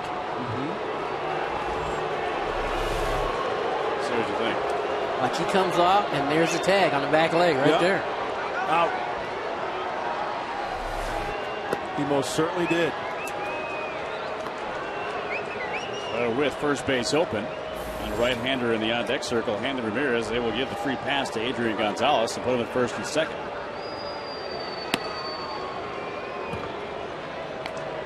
It's got to be a tough call for an umpire. Sure it is. Absolutely. Marty Foster at second base. That's why we've said it many times before. As an infielder, try to keep that tag on the runner and keep it on him until the play is over. I'm not sure, even if he kept it on him, He would have called him that out. he would have called him out because his front foot. Normally on a slide like that, a straight in slide like that, front foot's going to hit the bag and you're going to stay on it. Very rarely you see it go over the top. And then you have that space between the front leg going over the bag and the back leg coming up on the bag. And, you know, I know it's hard because it happens so fast. But he's out. He's off the bag. Yeah. He's out. He came off the bag. But the rule says you got to stay on the bag, right? That's correct. Sorry. One more look at it. So he's going to come on the bag. He comes off the bag, and he is out. Yes, sir. I don't know where Marty Foster was standing when he made the call. Oh, he's right there. He saw it, but it happened so fast. Sorry, Marty. He's out. First pitch swing and a pop up that will get out of play.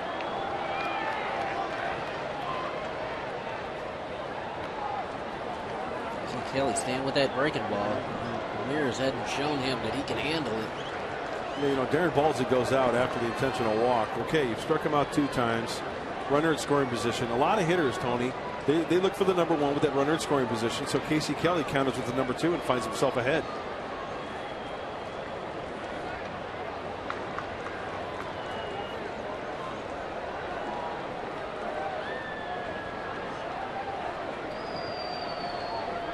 Black looking on as his young pitcher tries to get out of trouble here in the 5th.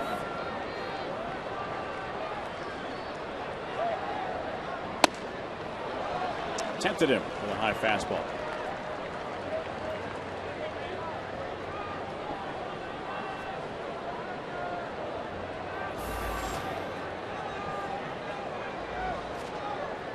Shane Victorino on deck.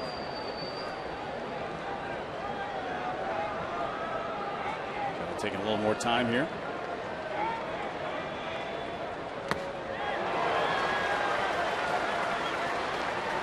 Ramirez looked like he was just determined to swing no matter where that pitch was. I was going to go there. Great call, Andy. Looks like out of the hand, I'm swinging. Because he wasn't close.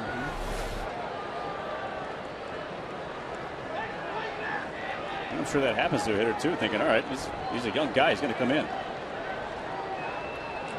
For me, I'm not throwing a strike here. Allison Kemp aboard for the Dodgers. How about a fastball up and in here? Too far in. And got him. So they'll be loaded for Victorino, and that fastball came in with some heat on it, about 93. That's why you got to be careful in these situations, because he doesn't want to make a mistake out over the plate. He wants to get it in there, but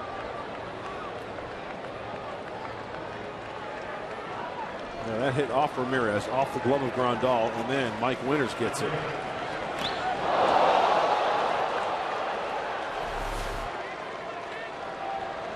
So Ramirez will head down to first, and a little agony there, looking at that left hand.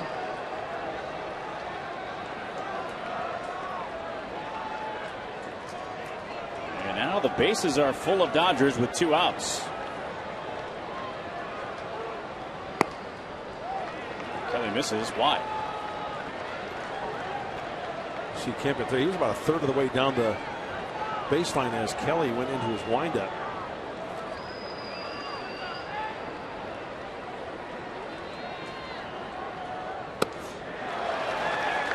Yeah, that two-seamer really moving. The numbers on Victorino in his career with the bases loaded, a couple of grand slams. It's been a rough inning for Kelly with a pitch count, but he may get out of it here. But Alonso over with a slide and cannot make the play. A lot to contend with over there. The dugout steps. Yep. That's a great effort right there by Alonso. It looked like the last possible slot he could try to slide, make a catch. Just got into the dugout. Hey, Ali Lucia's got to help him out a little bit now. Yeah. He hit his cheek a little bit on that play. I think he'll be okay, though. You got to say, hey, no room, or you're good. I tried to make the grab, it just wasn't close enough. And low, it's 2-2. Big pitch coming up here. 2-2, bases loaded. You know, Kelly doesn't want to go full, because if in the event he does go full count, 2 outs, those runners are going to be going. Extra base hit could clear him. So he's looking to put him away right here with pitch number 101 coming up. Half the pitches have come in the last 2 innings.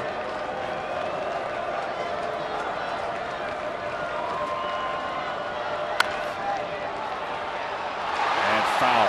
Good effort there by Alonso, but it was called a foul ball. Yeah, bouncing around near the plate. And Adrian Gonzalez was not too far behind him.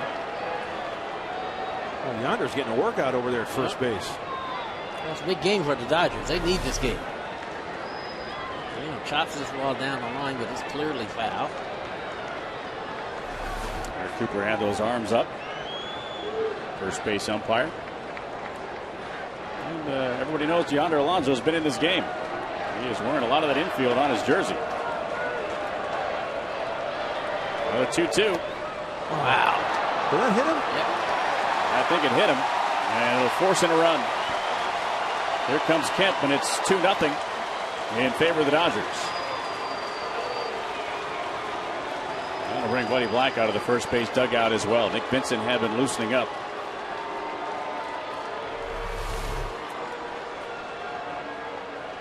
Right on the shin. Yep. He almost swung through that, didn't he? Looks like he's got a pad on there on his knee. You know what? You're right, Andy. I think he went on that. Surprised there was no appeal there at all. But anyway, a run is in as Casey Kelly will depart. He hits his first 2 batters of the year. It's 2-0 in favor of the Dodgers.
The Padres take on the Giants Friday, September 28th at 7:05 for Hispanic Heritage Night, presented by Verizon. Get to the park early. Enjoy a pregame party with music, art, culture, and fun for the entire family.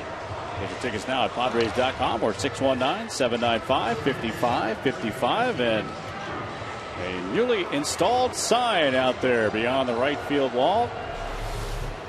A little time-lapse photography of how this... No, that's real time, Andy. Quick workers, I tell you. And nice and lit up. And the San Diego Knights. That's good.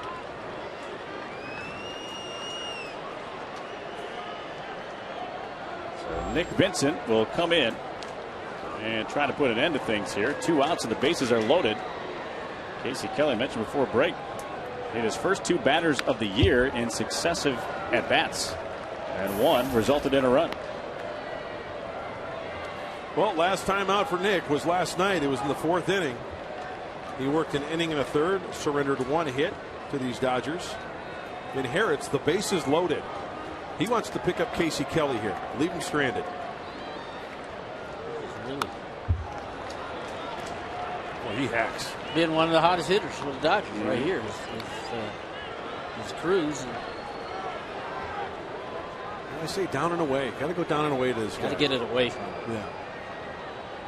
That was a strategy the last time he was up against Kelly in the 4th, but he wound up having to give in and come in on it.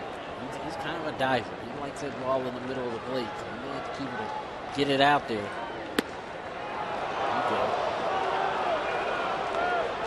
Moaning and groaning, but Fox Track showed that it's a bit off the plate. It's a good 0-2 pitch right there. Now remember, that was a straight fastball. Nick Vincent throws also a little cutter. That's a great pitch to throw on the outside corner for a strike, and then as it moves out the plate, maybe he'll offer at it. Right. There it is right there. Good call. Well, the learning process continues for a youngster, Casey Kelly. Tried the fastball away, now the cutter away. What do you come back with now? I say go back to the cutter. Short control breaking ball outside part of the plate. There it is. And it's back up the middle into center for a base hit. 1 run in. And another man racing for the plate. It'll be Ramirez to score on a 2-run single by Cruz. 4-0 Dodgers here in the 5th. He thought right along with you, Mud. He's looking for something out over the plate. Not a bad pitch, and he just throws the barrelhead at it and serves it right back up the middle for a base hit. Really not a whole lot you can do different right there. So a 3-run 5th inning. The man's a menace.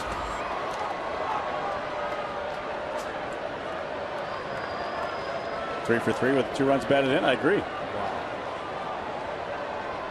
And number 7 in the order as well. A.J. Ellis comes up hacking and fouls it out of play. Picking up the bottom half of the Dodger lineup. Sometimes you have to ask the question, is it that easy? Because he's made it look easy tonight. He has. And I know the answer to that question. And yeah, you know the answer is heck no. But well, if you think about it, if we went back those hits, fastball off the plate first time up. A ball would be taken for a ball. Would be a ball. That's my point, Tony. Yeah. Exactly right. The hits tonight, probably all balls. Yeah, well, the last one probably was as close to a strike as he seemed tonight. And he didn't try to do too much, but he just flipped that ball right back up the middle. So you got to give him credit. Tip your cap. Late on that fastball. 1-2.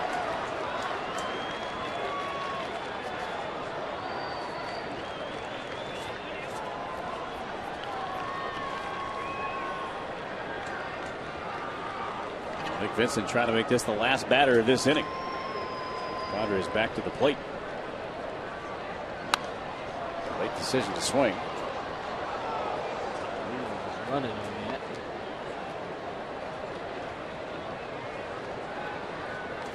Grandal behind the plate was motioning to Vincent with both fingers toward his eyes to say, hey, keep a look at him. Hey, pay attention. Can't just one look.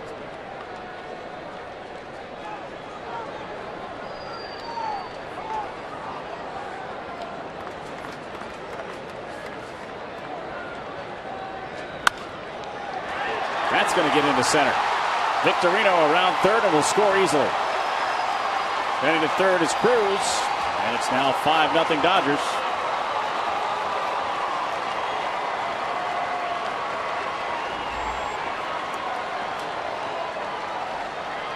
Hey, grounders. How many times have we seen that? Grounders.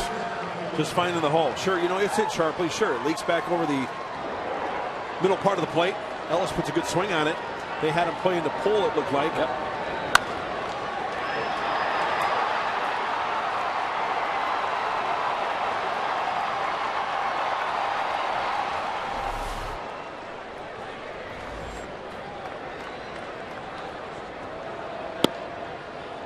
And he gets the strike. To Chris Capuano.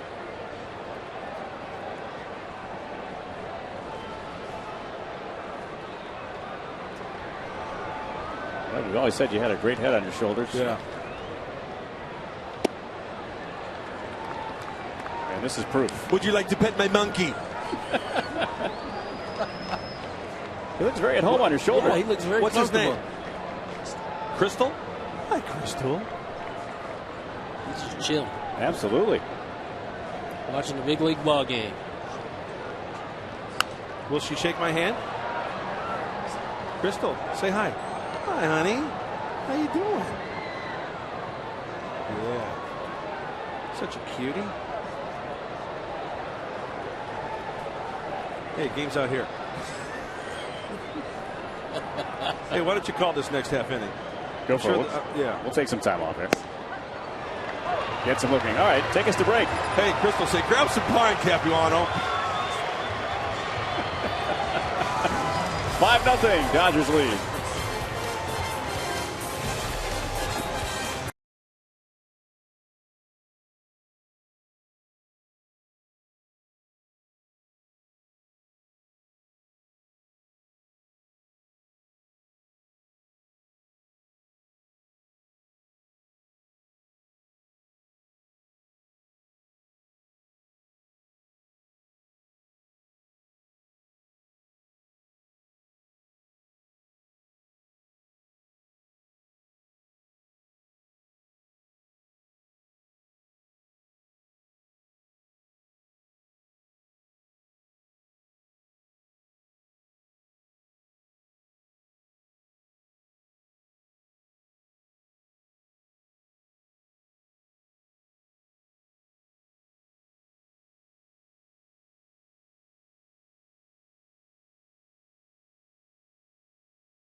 What's going on here tonight? She's awesome. I love Crystal. That is adorable. She's been chirping in my ear all night. Smiling at you. Yeah. Looks very comfortable right there on your shoulder. And a big smile. She's a very good monkey. What breed? What is it? Capuchin. Oh, okay.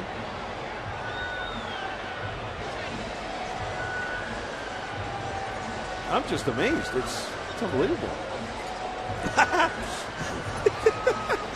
She's a ham too. There's a bunch of folks taking pictures down here in front, and she's posing for the pictures with you.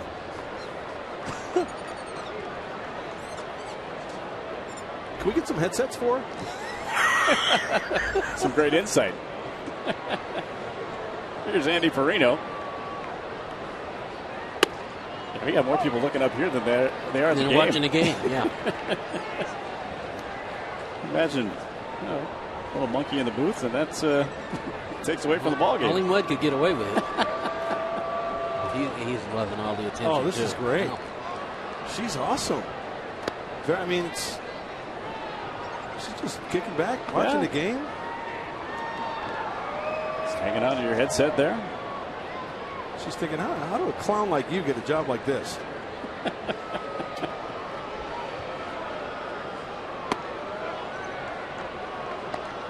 Sign language, huh? You use sign language, right? It's verbal, visual cues. Just adorable.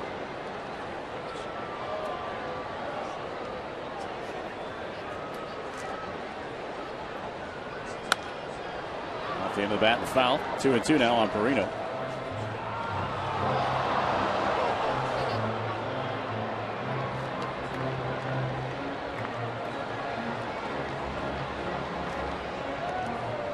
Hey, Crystal, can you read a promo? Tell them about MLB.TV. Got to get a microphone first, of course.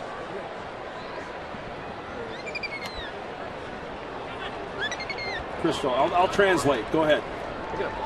Can you read that? Subscribe to MLB.TV today.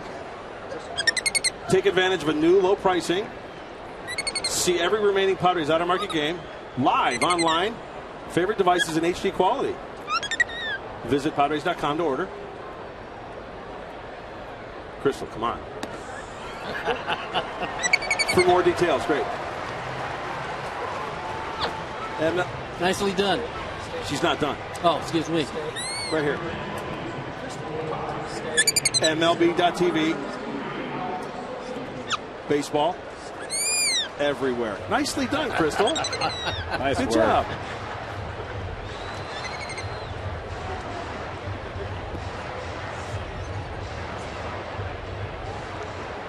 So we'll get a pinch hitter here. At least Solis will come up. She's very talkative tonight. Yeah.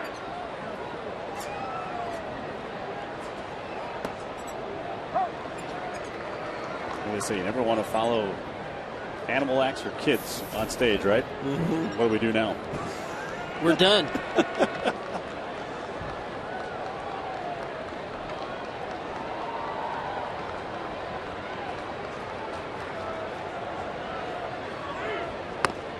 Takes a swing, and now it's 0-2. I mentioned a famous monkey as well from Hangover 2. Right. Can you have one of these as a pet? Legally? Not in California. An occupational reason you have to have, huh? Knocked him up. Oh, this looks like he has room and will make the catch.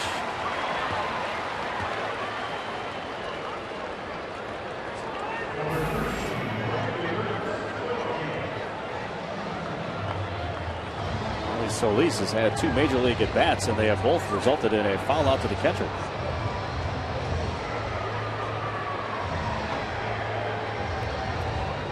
So, Mud, is this a first for you? Have you never done a game with an animal on your shoulders? You know what? This is a first, and I'm very impressed. He's stunned.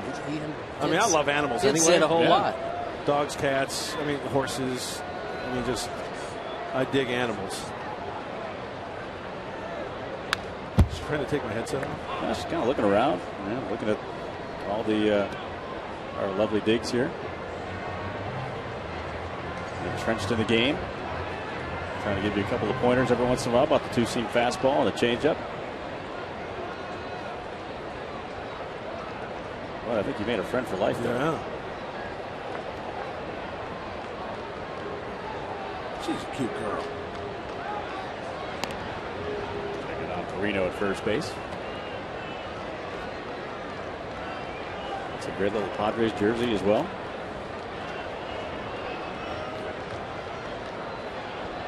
I'm a little jealous because Crystal's gotten to do something I've never gotten to do at a big league game. What's that? Throw out a first pitch. Yeah. That was impressive. And Denorfia with a seeing eye single to right field. So the Padres are in business here in this 5th inning. And, we don't want to steal anything from the Angels, but 2 on with our friend Crystal in the booth there. Bringing some luck. She's grabbing my headset here. What's up, honey?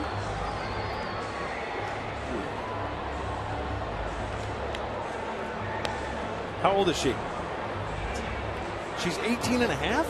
Really? Wow. You look great, Crystal. Must be that oil of Olay. Are you a Lancome girl? You look great. Well, she's here for college night. Come on, she's 18 and a half.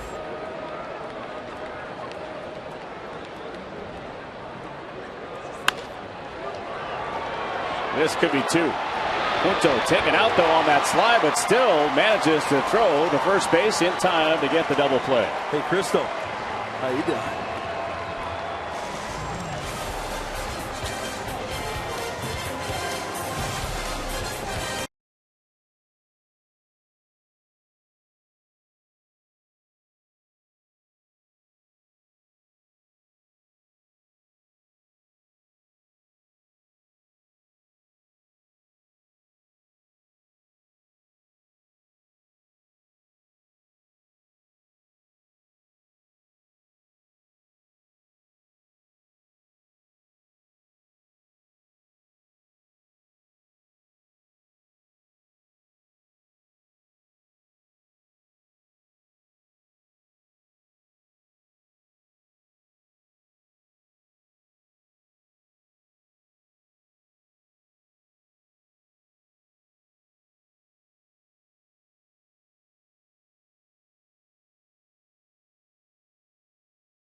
Nothing here at Petco, but we are asking you, the fans, to text us. Let us know who your favorite newcomer is on the team this season.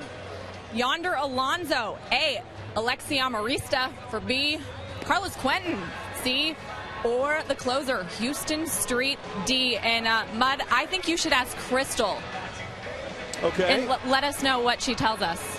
You know, she's just leaving right. She told me a lot of good things when she was sitting on my shoulder. A big baseball fan, loves the Padres. Slapping high fives here in the booth. You know, she was pretty quick to the mound when she said, who was on that list? Anybody can steal some bases? She didn't tell you who her favorite newcomer was? No, I need the translator on that one. Okay. Well, get back to us, okay? Will do. Miles Michaelis will come into work here in the 6th inning.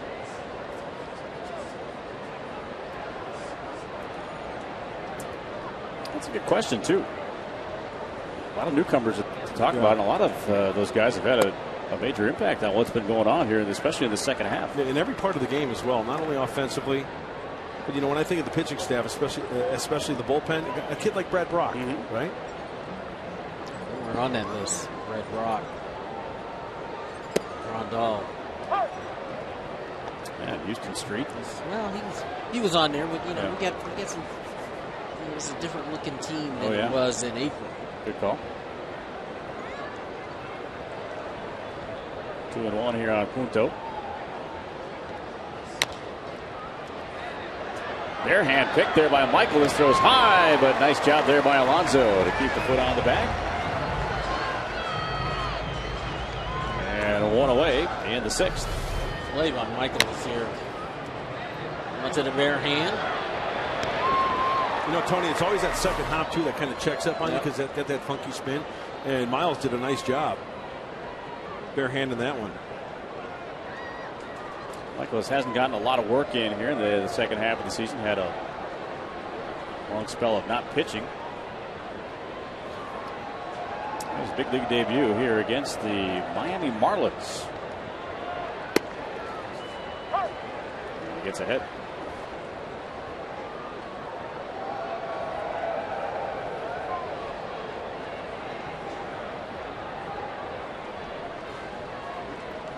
Gave up a home run to Giancarlo Stanton.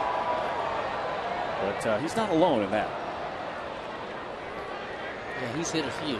Yeah, off a few pitchers. You're down 0-2. 4 runs for the Dodgers in the 5th inning, and a crazy inning with Casey Kelly hitting his first 2 batters of the year in succession, one with the bases loaded. You're up on the handle of the bat with 2 strikes. He's been like that pretty much all year this year. He's decided he's going to choke up, shorten his stroke a little bit. He's had a lot more success this year hitting the ball the other way than he had the year before. Well, how often do you also see a Casey Kelly who's got the good curveball, and then a reliever like Michaelis coming in with a big curveball as well? 2 12-6 curveballs.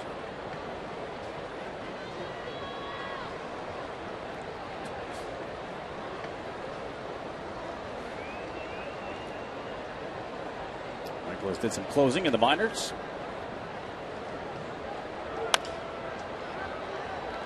And Alonso will handle that himself. And it is now 2 away. Matt Kemp coming up. The Subway surprise on the line is the wild card race in the National League. Atlanta 91-65 in. St. Louis holding the edge against the Dodgers and the Brewers, who had a tough loss today. Yeah. Well, you know, can't afford to lose anymore. You got to win now. Going to catch the Cardinals. Cardinals going to go through their tough stretch here with games against the Reds and the Nationals. Milwaukee in that game against the Reds had a 1-0 lead going into the 9th. Todd Frazier, who hadn't homered since late August, hits a home run against Axford with 2 outs in the 9th. And Deoner Navarro, former Dodger, comes up with a triple to right center field and a 2-1 win for the Reds. We saw the highlights of that play, and Aoki was in right field for Milwaukee. He's got to dive after that ball. I totally agree. I think season's on the line. You got to lay out. You have to.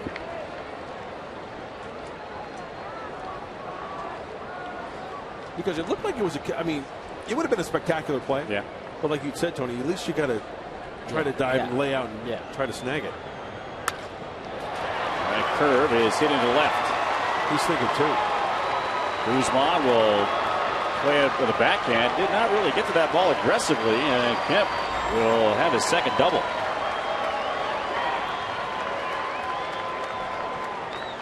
You know, with the way that Kemp has been running the bases tonight, particularly that last at bat in the 5th with that double, that was a hustle double. Yeah. As an outfielder, you got to have that in the back of your mind. Get to that ball aggressively and get in it. If you hold him to a single, you hold him to a single. But watch how far Guzman has to go to cut this ball off. And so you get to that point right there, and you know you're going away from where you got to throw the ball. You're not going to have a chance to throw him out. Kemp seems to be running a whole lot better.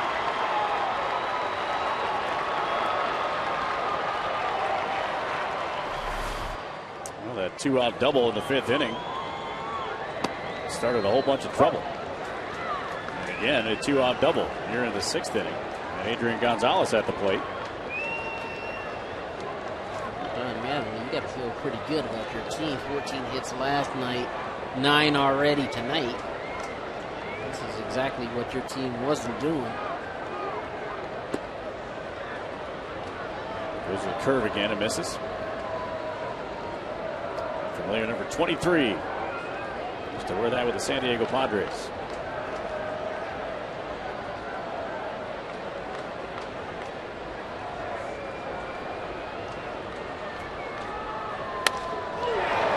Right back up the middle. Kemp being waved. Maben will come up throwing, but he'll throw toward the cutoff man. And Kemp will score, and it's now 6-0 Dodgers.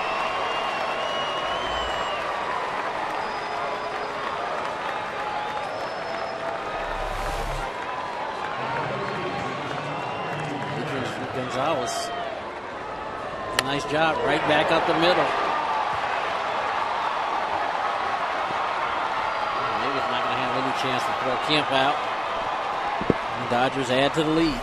You know, we've seen it so many times, but Adrian has such a pretty swing, and from that side angle when it's slowed down, it really shows you how, you know, the front side and the back side, when you look at the stride and the hands going back and recognizing that pitch and the foot staying down, and then all of a sudden just so smoothly getting to the ball.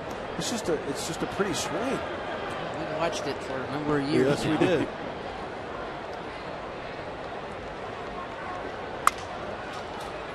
Foul ball.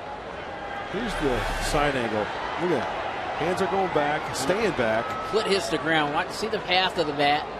At contact, palm is up on the top hand. And if you keep going, it stays up until the finish. And that's what good hitters do. They get in a good position. They get that foot down. Ball's in, barrels in the zone, and they try to keep it in the zone as long as you can. And the follow through is way after contact.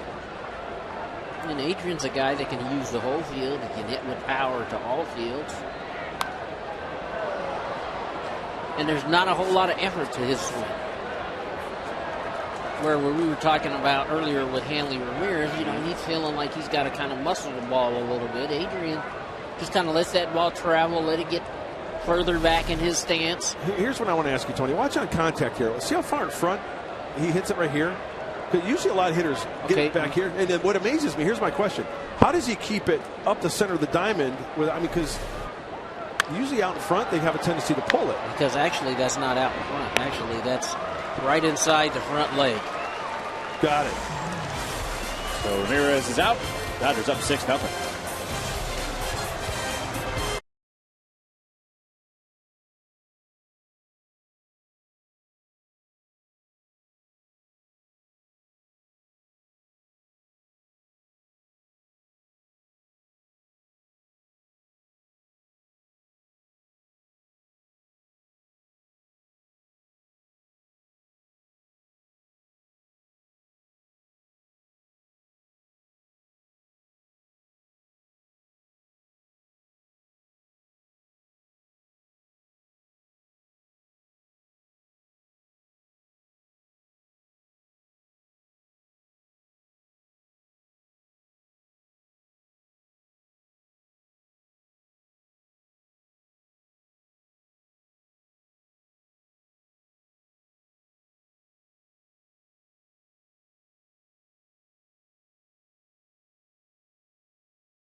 Had that adrenaline rush, and it's in your body, and you keep on going.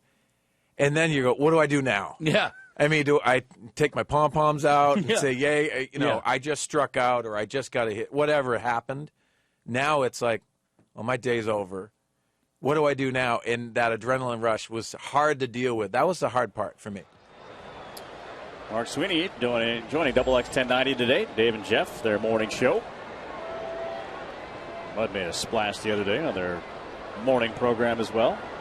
Like Pomeranz was on. And tomorrow from 6 to 10 on the Dave and Jeff show, the great Trevor Hoffman, Steve Garvey, and Kevin Harlan from CBS on the NFL will all join Dave and Jeff. So make sure you're tuned in. Double X 1090 tomorrow between 6 and 10 a.m. The Dave and Jeff show. You got to tune in here at number 51, huh? Absolutely. That number retired atop the batter's eye. Oh, I could just hear Eddie right now. Cuidado, Eddie. That's Carlos. Carlos Hernandez. Making that thing. All the TV time in the world. Carlos, ¿qué pasa? The high Cinco.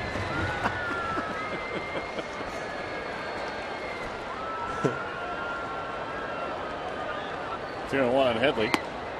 Padres need some base runners. Down 6-0 here to the Dodgers. Headley with one hit and a return on a great play by Punto back in the third. One RBI behind Ryan Braun in the National League. And he draws a walk. It's a good start. Capuano has issued his fourth walk. And Headley at first base with Grandal. Fans, don't miss Padres Fan Appreciation Weekend against the San Francisco Giants starting September 29th. And finishing up on September 30th. First 25,000 fans in attendance. Saturday, September 29th, receive a Padres t-shirt. And if you come to the ballpark on Sunday, September 30th, you'll receive a 2012 team photo. Tickets are available right now. Padres.com, 619-795-5555. Final two games of the home schedule. Oh, I always say this around this time of the year. It went quickly. It did go by quickly. I can't believe as you look at the calendar and it's the 27th of September. Where does the time go? Right now, I'm sure the Padres are wishing for another month of baseball the way they've been playing. Yeah, well, I'd ask you guys the question because I didn't do games until June. I don't think time was going by pretty quick those first couple of months, right? No, it was dragging. I'll be quite honest with you. And then all of a sudden they hit stride, started playing really good baseball, and since Cabrera stole home, it's flown by. And along those lines, I want to ask you guys both. You guys have both played. You've been around teams that have contended. You've been around teams that haven't contended. Yeah. It's interesting that we talk about defining moments in a season. Is there really such a thing? I mean, can you really point to one thing that maybe turned your season around? I believe you can. Okay. I do. 98 sticks out to me when Steve Henley hit that grand slam home run against the Diamondbacks. It was early on. It was in April. You know, we knew we were going to have a good team, but that night we came back from a deficit, and that night we knew we were going to be pretty good. You know, the 84 team, the brawl in Atlanta sticks out. That day we knew we were good enough, but that day we all kind of stuck together and did what we had to do, and we knew we were going to be good. I remember in 1988, and Tony was on the team as well, but Larry Bowe was manager, and things weren't going well, and eventually he lost his job, and Jack McKeon came down from the general manager's office, and you know, it was almost like it was nothing against Larry because maybe he was over his skis a little bit. Maybe he needed a little bit more time. And I think if you ask Larry himself, maybe he wasn't quite ready yet. Knows the game of baseball. Don't get me wrong. Probably one of the best X's and O's guys around, but just not really ready for a managerial job. But Jack came down and was like, you know, guys, he simplified things. Yeah, he did. Larry was very emotional. He would kick, scratch, scream. And as a young player, you look at that, you tense up. Jack was more laid back.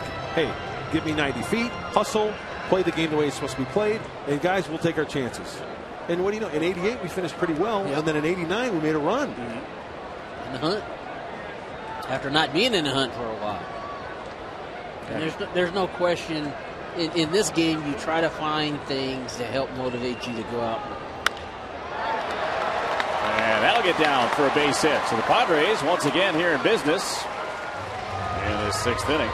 First and second with nobody out, and the batter will be Jesus Guzman. And, you know, guys, we talked about it in the open about the second of the crazy plays in Los Angeles, this stolen base home plate by Everett Cabrera, that a lot of folks around here look at that moment as the defining moment of this season. I do too. I mean, of the turnaround, of things starting to go in the direction the Padres wanted to go. And gutsy play by Cabrera. You know, he gets thrown out. Who's to say how the season goes? Yep. But he didn't. And Will Venable, paying attention, was right on his tail. Scored the second run. And really, from that point on, boy, they really have played. They hit the ball better. They run the bases better. They play defense. They've hit better. Everything in their game has ramped up a notch. And at that point, you really got nothing to lose, right? Yeah. Hey. But I could hear people, if he gets thrown out, what is he doing? Yeah, what does he think he's doing? But you know what, though? You have to admire the aggression on the base paths like that, because what do you have to lose? Sometimes you have to do drastic things to get things turned around.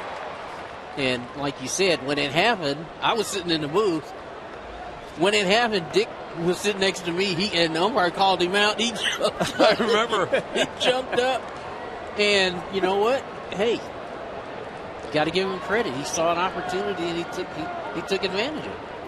Yeah, that's the thing. I'm so fascinated by the game as Guzman swings and misses. And I love talking to guys about baseball. And I talked to Rick Renteria, Padres bench coach, about that play.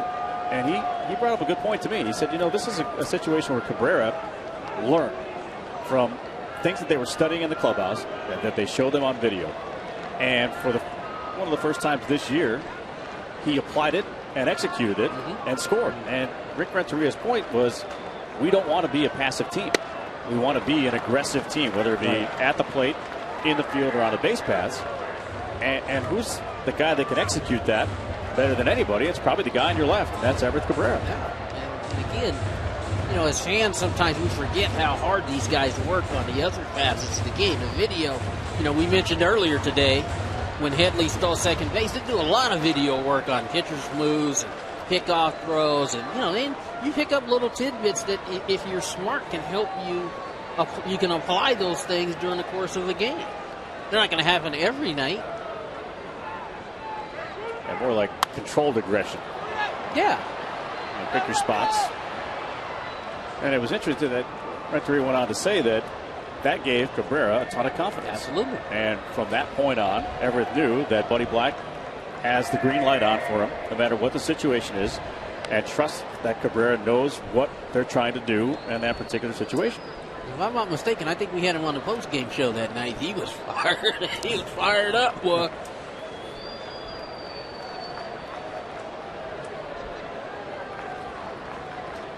He has made some plays this year in the field and have been amazing.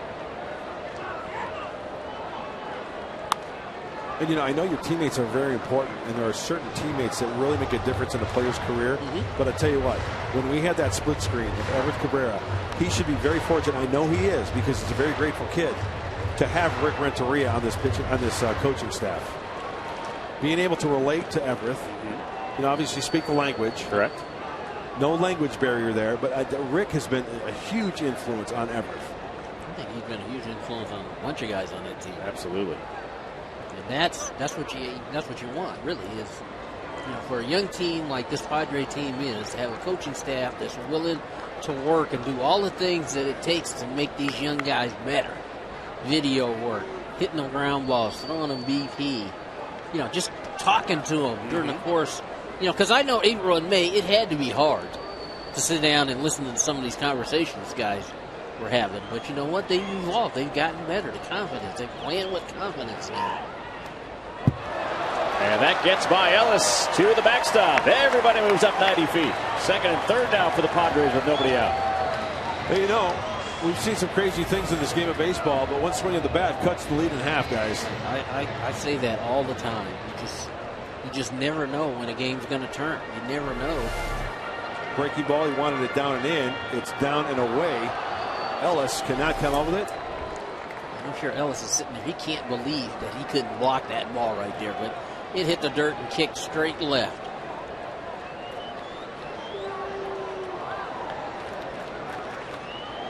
Now 2 in scoring position here for Guzman. Change up. Reached down and pokes it in the air, and Adrian Gonzalez will make that play in foul territory. So a big first out for the Dodgers here in the 6th inning. 6-0 lead for LA.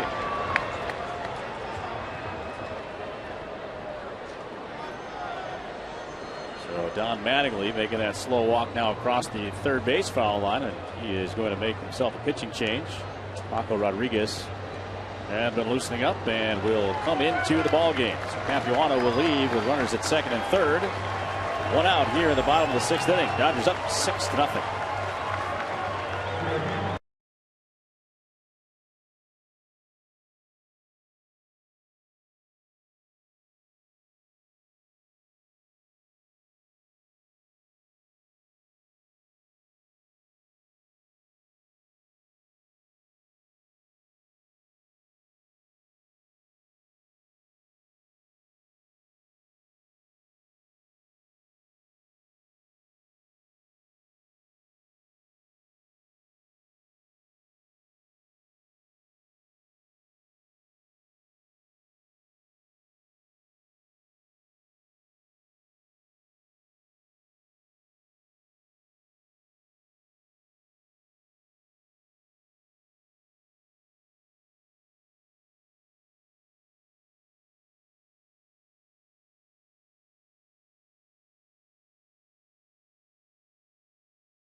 behind him for getting him out of some jams. Nice play there by Punto. Not even taking the ball out of his glove. And then a line shot by Headley, snared by Punto. And Capuano likes it. And Ramirez wanted to get into the act as well, as he throws out Yasmani Grandal. Not to be outdone. A little double play action here on a quick guy. Avoiding the slide was Punto, and able to complete that 6-4-3 double play. It basically has taken the Padres out of a bunch of threats with Dodger defense tonight. Padres may have some opportunities, but Dodger defense been outstanding tonight. So Paco Rodriguez. Well, some funky arm action from the left-hander. And not overpowering at all, guys. High 80s, maybe 91. Slider cutter change from Paco.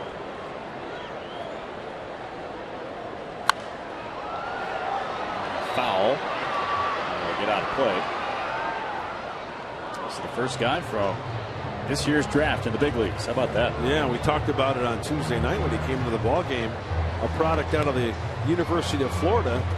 And we saw Yasmani Grandal on the bench talking to one of the hitters. I forgot who it was, but he was giving some information to one of the hitters because he had faced them at the U. And this is the Florida versus Miami matchup right now. Kevin Jansen, Jamie Wright. See Don Manley not messing around. Oh, no. They know this is an important game for them.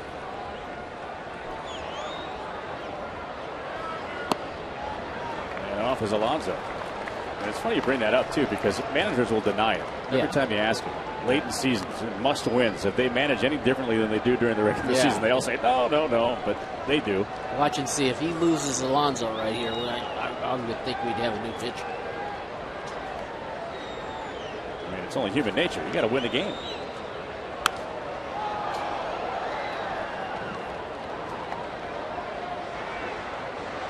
Even if he gets Alonso out, we might see a new guy. And a lot of arms to choose from down there. 11 pitchers in that bullpen. Paco Rodriguez, one of the 11.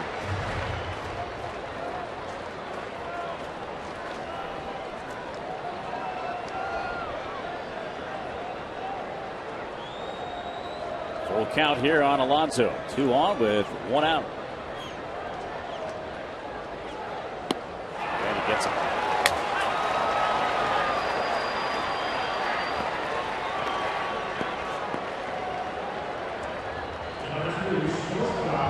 So Alonso down on strikes.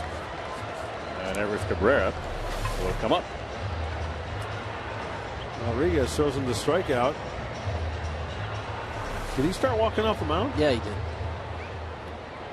He thought it was third out. He's a young guy. He's a young guy. It's okay. We've all done that before, haven't we? Oh, I have. Crossed the line, coming in from right field. I gotta admit, I actually did that under broadcast. Thought it was third out. Get ready to do the out cue, and engineer in my ear gone, oh, that's only the second out. I did it this year. There was an out. I took off my headsets. In Houston. Went to the restroom. That's right. And I'm in there. I'm thinking. I hear Milo Hamler. Here's the 2-1. I'm like, wait. Holy Toledo! What's going on? I come back and Andy's still doing the game. Sorry, Ange. Hey, no worries. That's right. Milo Hamilton did his last game the other night. Yeah. Home game against. I don't know who they were playing, but it was a home game. And we wish might have been St. Louis. Yeah. We wish Milo well, the Hall of Fame broadcaster. He's a great guy. And funny. Call everybody Pally. Been at it a long time. Yeah. Good to see that guy right there.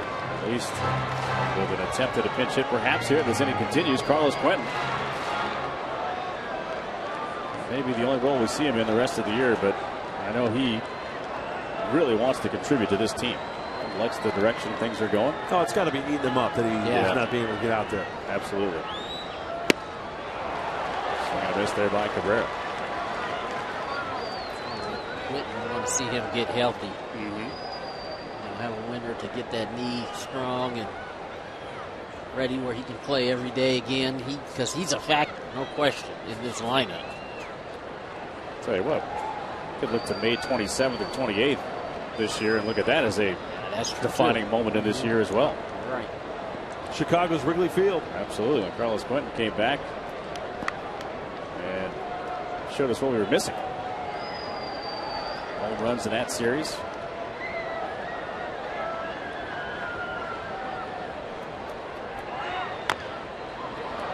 Slowly roll. This is going to be a tough play.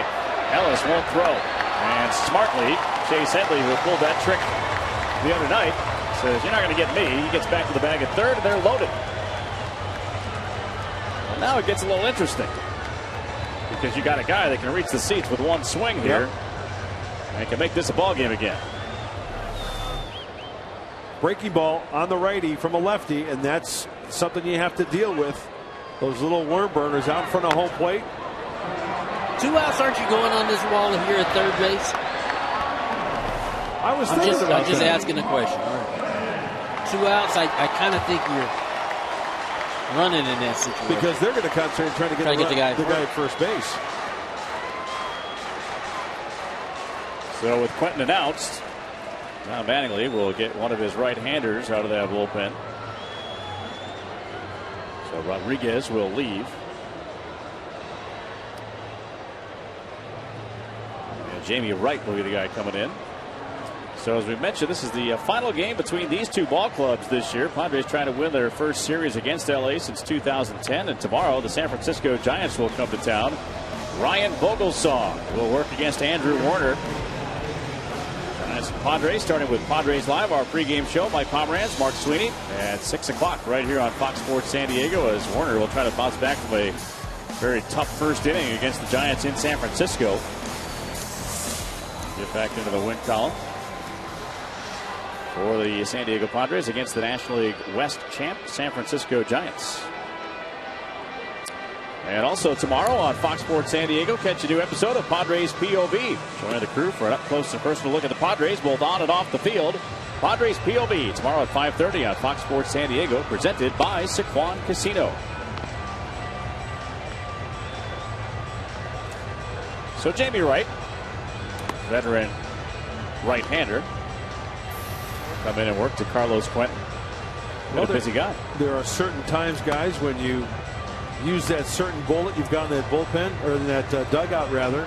Sometimes you wait until the 8th inning, whatever. This might be the only opportunity where the bases are loaded, and like you said, Andy, you get that one guy up there with one swing of the bat, make it 6-4, and that man is Carlos Quentin. And it's amazing too. We were talking about defining moments and turning points.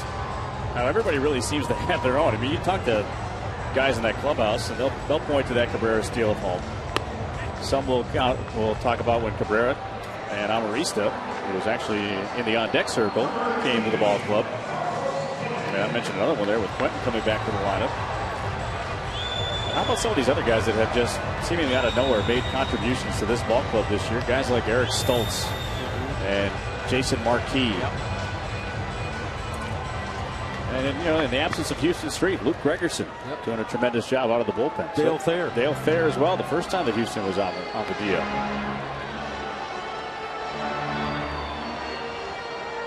I think it gets to these guys like each other. They get along. They know each other.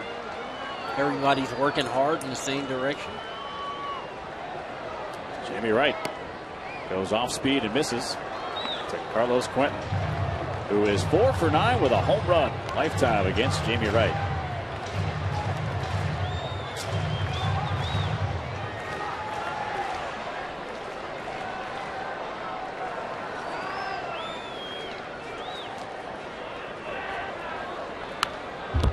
And he got jammed and fought that one off. Headley's at third. Randall, the runner, at second. And Cabrera at first base. Good speed on the corners. Randall, the catcher, running at second base. Good look in from the left field line at Petco Park.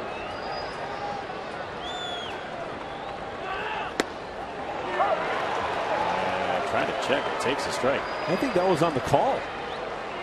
From judging by the body language of Mike Winters, I think Jamie Wright may have gotten a call here. Watch Mike Winters. He doesn't point at Quinton. He calls it as if it's a called strike. Because usually they would point, right? Normally you see Carlos Quentin pointing down to first base looking for the appeal. He's asking, is that a called strike or? Hit him.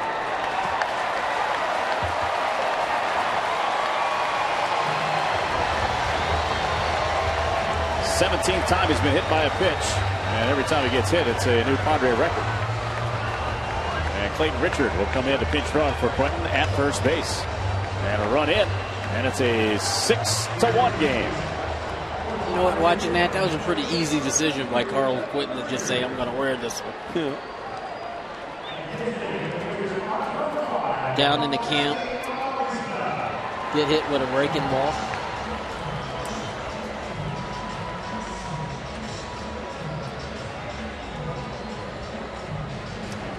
Good definition, taking one for the team. Just wearing it, hey. Almost has his number in hit by pitches. 17 of them. And a run batted in for Carlos Quentin. The bases remain loaded. And Alexi Amarista. He does have one career Grand Slam. It was his first home run in the big leagues, and it came in Houston and won a ball game basically. Right now, I'm sure the Padres would settle for a base hit here to get a couple of runs in. And keep the line moving, as they say. Absolutely. That's the thing. Keep the line moving. Is that when the home run becomes the rally killer? Yes. It's so funny to say that, but it's true because it takes men off the bases and you got to start over again. You'll take it. Yeah, absolutely. You'll take it. Yeah, you never turn it down. Especially now, 6'5"?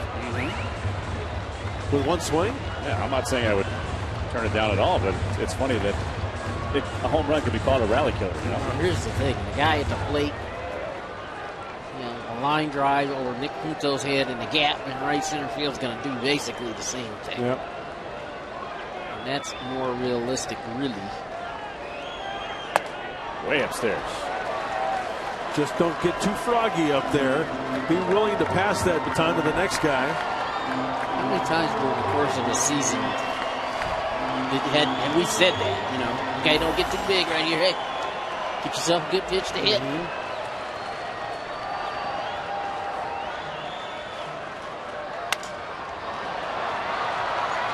And Gonzalez will go to second, and they get the force. Padres do get on the board on the bases loaded hit batsman, and 6-1 favor the Dodgers.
Mark Sweeney, Mike Pomeranz with you. When we see it in the post-game show, really this game seems to have centered around that 4-run fifth inning for the Dodgers. That's when the wheels came off. Well, this one got ugly, and the reason why it was about command.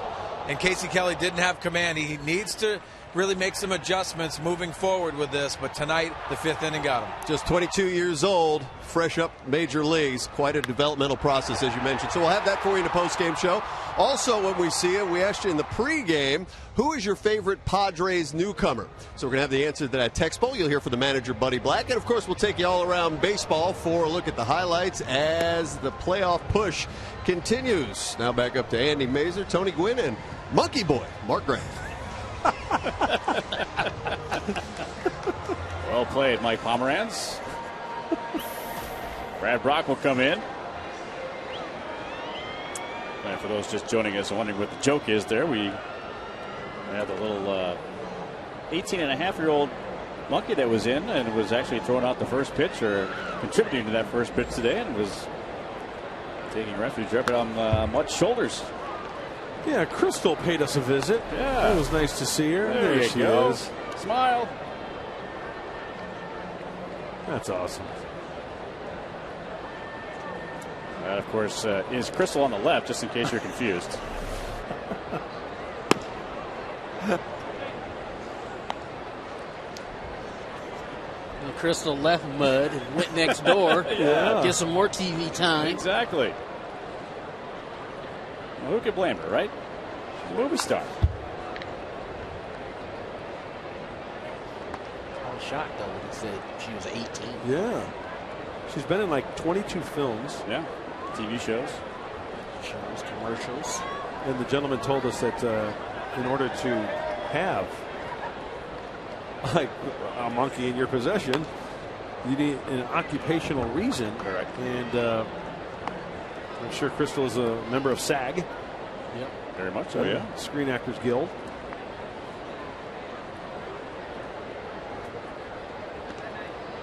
Crystal was the monkey in Hangover 2. Correct. Shot to Cabrera. On away.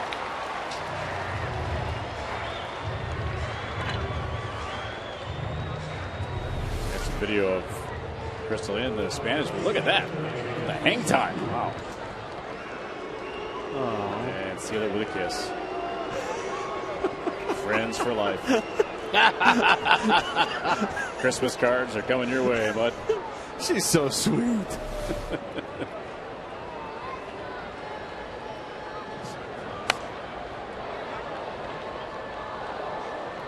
And Luis Cruz at the plate. Padres have yet to get him out tonight.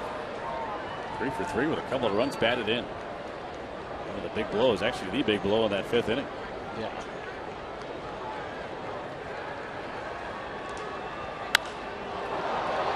Hit well in the center, but Maben will make the catch. And 2 away in the 7th inning. Well, they finally get Cruz out tonight. 3 for 3. Before that at bat, we talked about it earlier how he can really drive some pitches off the plate. Let's take a look at this pitch. You know, guys, if taken, what do you think? A ball? Ball? Yeah, not a strike. Yeah.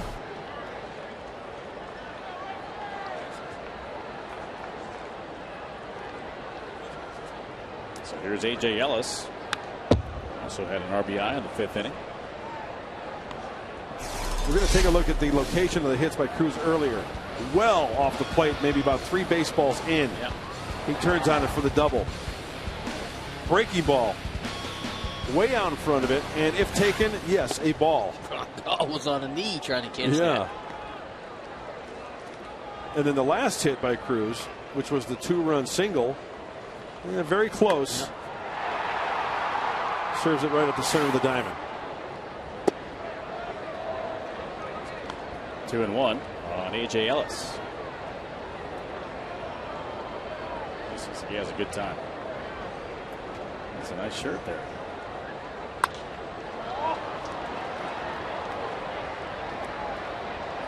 That'll be Maben calling off to Norfield. And the inning has come to an end. 1-2-3. In order, go the Dodgers. 6-1 LA.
7th inning.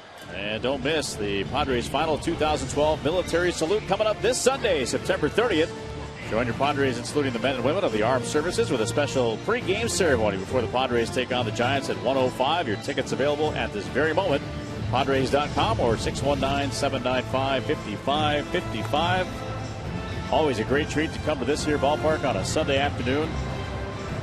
And they are Sunday salutes to the military. Downtown in the Gaslamp here in Southern California, San Diego, with Kenley Jansen taking over on the mound for LA. Been a busy guy. Yeah. Just getting back. The Dodgers are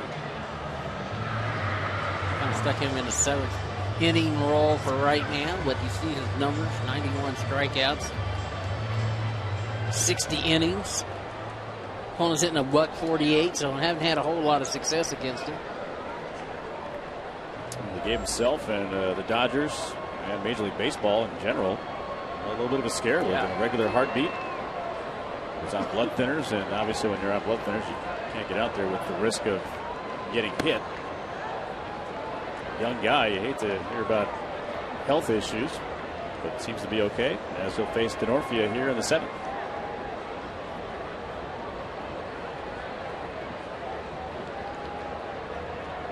Same thing happened with Reds manager Dusty Baker a week and a half ago or so.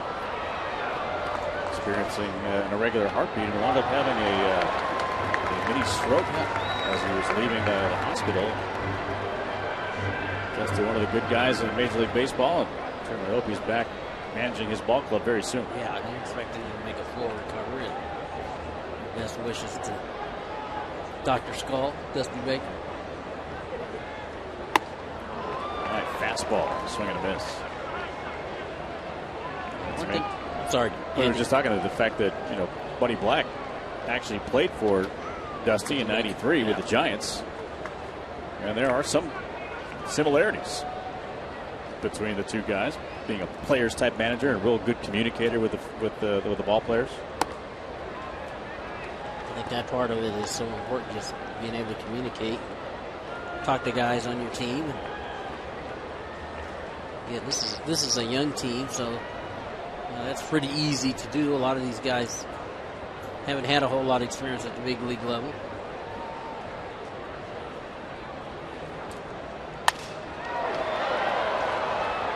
Kemp will surround that one and make the grab for the first out.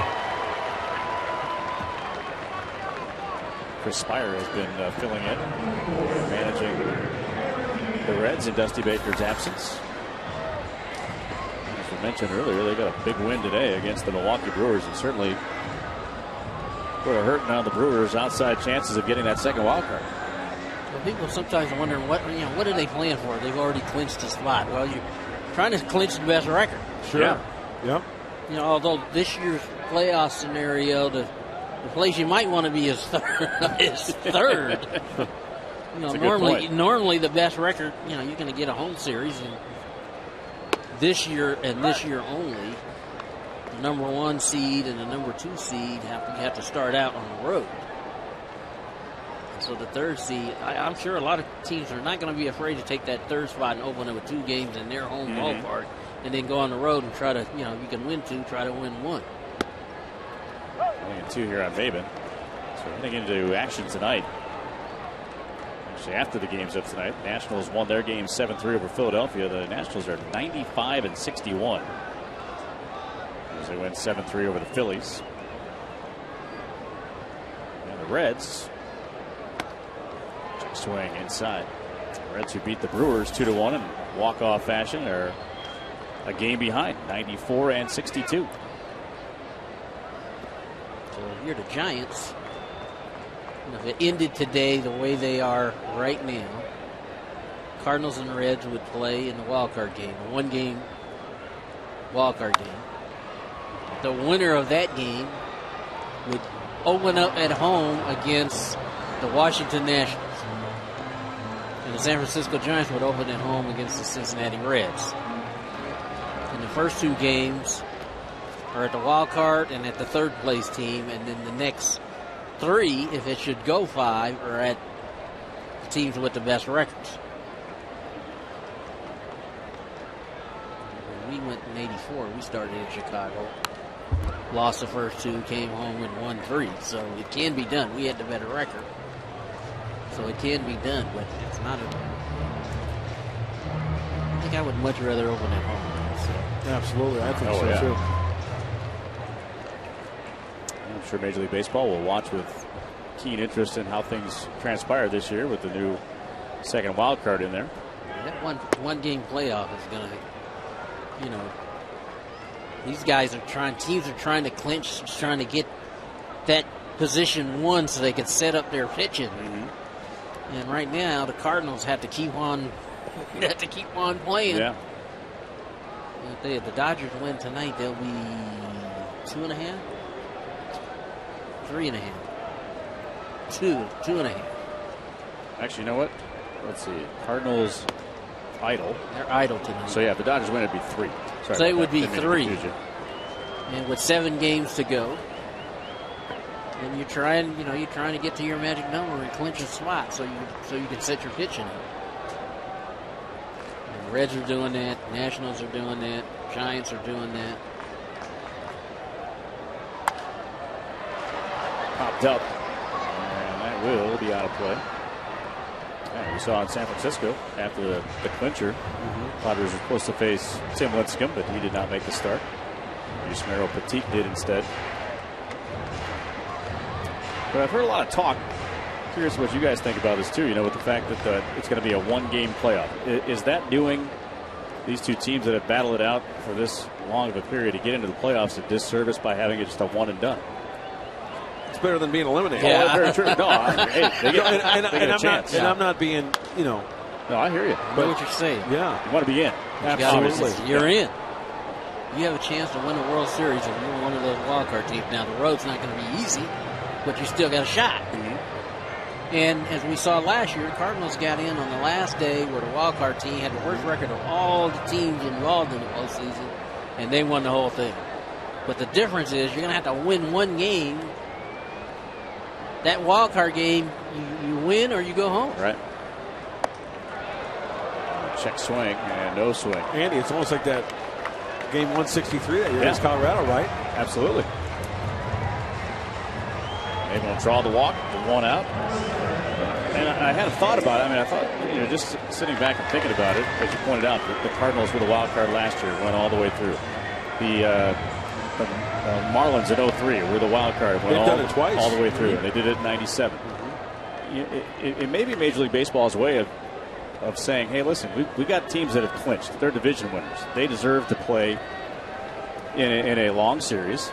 And those that get in as the wild card should be treated as you got into the playoffs. Congratulations. Play it off. Let's go. Let's see who makes it. I like that scenario. I think that's exactly what they're doing. They're saying the road has been too easy for the wild card teams. We need to make it more difficult on them. And that's what they're saying. You get a 1-game playoff.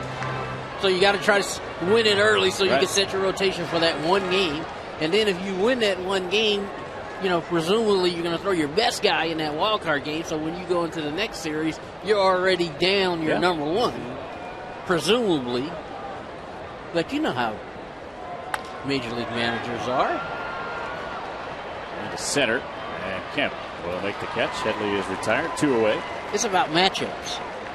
Oh yeah, it's all about matchups. If you get in that, let's say the Rays and Cardinals are playing in that wild card game. You're the Cardinals. Who are you going to throw? Yeah, probably Wainwright. Carpenter. Or Loesch. Yeah, Loesch. Yeah. They got 5 guys they could choose from. If you're Atlanta, who are you going to throw? Medlin. That's what I'm thinking. Yeah, I agree. And so one of those teams, you're going to get by that game, but you're going to be minus that guy in the next series. And the next series starts when the wild card game is on Friday. The next series starts Sunday. Yeah. Yeah, it's compact. But for a reason. And a throw over to second. And the 4 is completed. Padres done in the 7th. Dodgers have a 6-1 lead.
yeah, seal it with a kiss. Fox Sports San Diego back here at Petco Park. And a 6-1 lead for the Dodgers as we head to the 8th inning. And Tommy Lane, the left-hander, will come out of the bullpen. Good numbers for Tommy. And, you know, Andy, you're talking about newcomers this year. Early in the year, middle of the year. And Tommy Lane, we've talked about it quite a bit. Came in with a flash. Yes, he did. And the numbers to prove it. Hey, 14 in the third innings. Deception in that delivery of his. He's got some big outs. You just go back to that last Dodger series in LA. Striking out 3 All-Stars in a row and an extra inning win. Edion Herrera will come up. This was the series in LA. Adrian Gonzalez strikeout.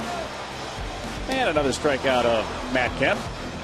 Let's say one more All-Star. Hanley Ramirez. Take a seat. Nice job there by Tommy Lane at Dodger Stadium. Right back up the middle. Leon Herrera, the pinch hitter, with a solid single to center. 11 hits for the Dodgers tonight.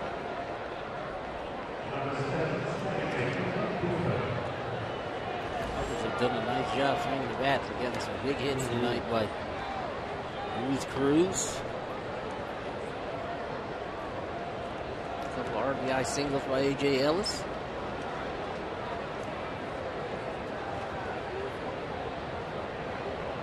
This guy, Nick Punto, has made some tremendous plays at second base tonight. Showed you the defense a bit earlier.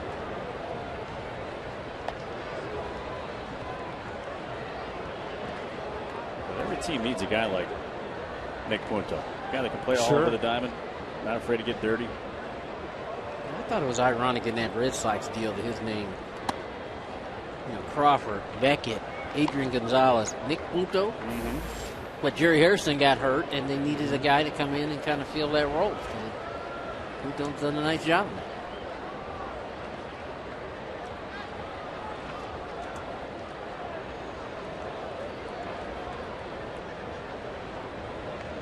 Switch hitter to boot. And he lines one up the middle. Herrera with a play in front of him will stop at second.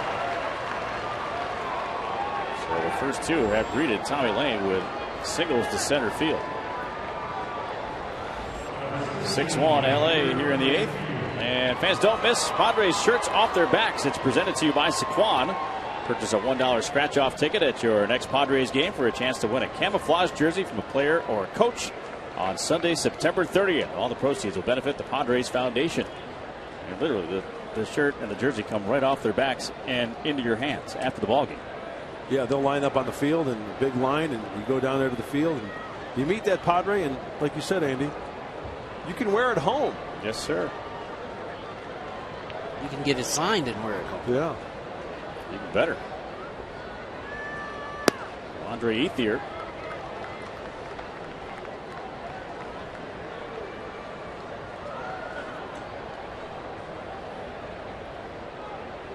For 4. Late flip-flop in the Dodgers order before the game. He was moved up to the number 2 spot. Nice play there by Cabrera to get the force. There's a nasty little second hop there that Cabrera handled very well.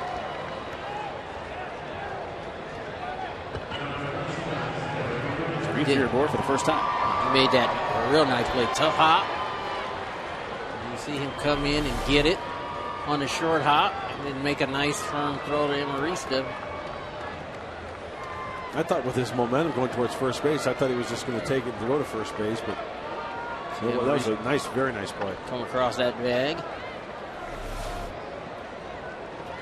It's an interesting little double play combination of those two. Both not the tallest guys, but they're both very athletic and agile, yeah. Agile. And good arms. I mean, we saw Amarista a couple plays he made at shortstop earlier in the year in Denver. Throwing from the outfield grass, and we know what kind of arm Cabrera has.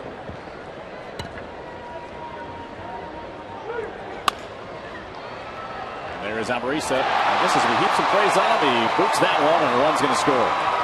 7-1 Dodgers. That's a case maybe where athleticism kind of bites you because you speed it up a little bit, huh? Yep. Trying to be a little bit too quick, maybe. Yeah, he tried to be too quick. You got to catch the ball first. See, he's trying to throw this, and it actually goes in his glove. And as he comes up, and that's a good lesson for young kids right there. When that ball goes in your glove, you got to field it you got to grab it with the other hand. You can't. He never had a grip on it. You can't turn the glove and try to flip the ball in your glove to your hand. You got to reach in and grab it. And that time, he takes it and flips it out into the outfield because he doesn't take that other hand and grab the baseball. And it's one of those things I know as a coach, I sit and watch outfielders field a ground ball, and as they field it, they don't reach in and grab it. They flip it with the glove hand to their rear hand. Same kind of thing. Adrian Gonzalez into the count 2-0. A couple of hits tonight. He is now career 19 for 38 against the San Diego Padres. That computes to an even 500 batting average. He's hitting the low 200s since he's come to the Dodgers. He's up to 279. Alonso fields, throws back behind the runner, and it goes into short left. Heading out to third base is Ethier. And up to second base goes Kemp. But a great job to get that ball by Alonso, but a real quick throw back to Cabrera at second base gets by him. So a line out and an error on Alonso. I mean, that's a bullet to Alonso, and the throw really was towards the runner. A little bit better throw, they're going to get the double play and get out of the inning. So a 2-error inning. And 2 outs with men in scoring position. Ethier there at third, Kemp at second. And the batter Ramirez, who I'm sure remembers that strikeout at Dodger Stadium. Just like Adrian remembers. Yeah, he did. Knows how he squared that up. I mean, you very rarely struck out, and I don't mean to put you on the spot, but was there a rookie that you can remember that came up to the big leagues that you remember, boy, this guy's tough. I can't remember his name. Hit with the Giants. Number 48, Russ Ortiz. Russ Ortiz, when he came up. Fastball, splitty. Right-hander. And he struck me out. And it just stuck. Because, I saw the ball really well off, but he struck me out. And then the next time up, he sawed my bat in half. I mean, I literally, you guys know I swung a short bat. He literally broke a 33-inch bat in half at 16 and a half. Yeah. And for a while, it took me, I didn't want to face him because I couldn't figure him out. But, eventually you do. It's just, you get embarrassed enough sooner or later, you start to figure stuff out. David Cohn used to own me. Oh, he had some nasty He had stuff. a split finger that you just couldn't see. And finally, I saw it one day. Russ Ortiz, short armor. Yeah. Sinker, yep. Tommy Lane also remembered that strikeout, and we'll do it again. 7-1 LA.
Petco, where the healthy pets go. 7-1 in favor of the Dodgers here at beautiful Petco Park in San Diego, California. Home team has some work to do against another tough customer coming out of that bullpen. Ronald Belisario. Oh, heavy sinker. Strong arm from the right side. Boy, look at that. 67 1/3 innings pitched. A little high on the walks. Almost a strikeout per innings pitched. A lot of movement. This, I mean, it's like a wiffle ball out of this kid's hand.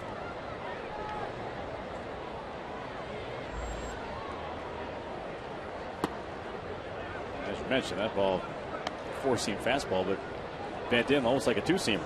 Yeah.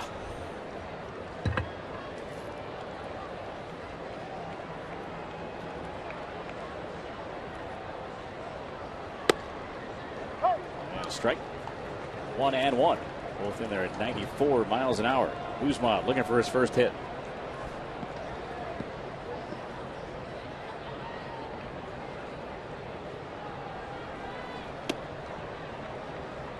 And off the plate.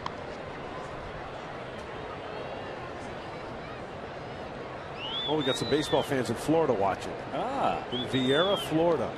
Nice to know. Chris Mahalik. Remember Chris Mahalik? Yeah. Lefty out of Notre Dame? Yeah. Played for about 26 teams.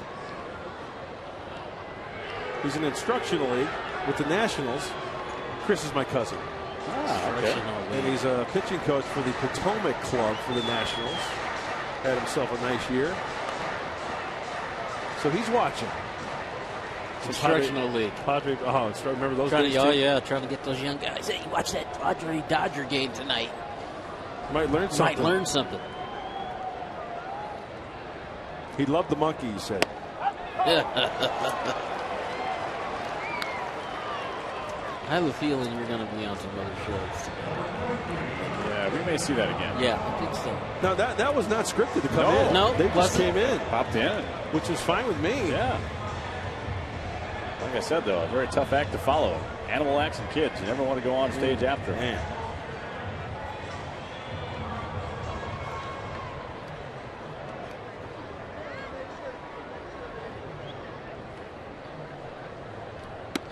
You know, was it last night, Tony? We were talking about the Cy Young race and all that stuff and awards at the end of the year.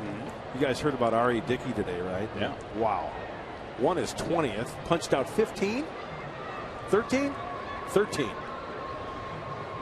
13 strikeouts for the right-handed knuckleballer. Right-handed knuckleballer.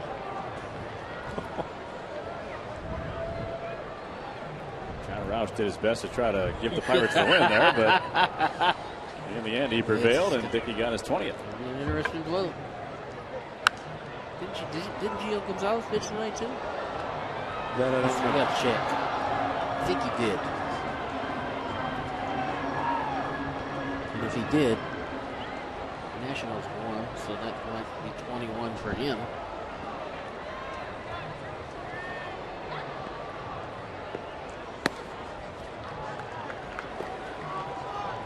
A 7-3 final over the Phils. Gio Gonzalez, 21 wins. There you go. He did win.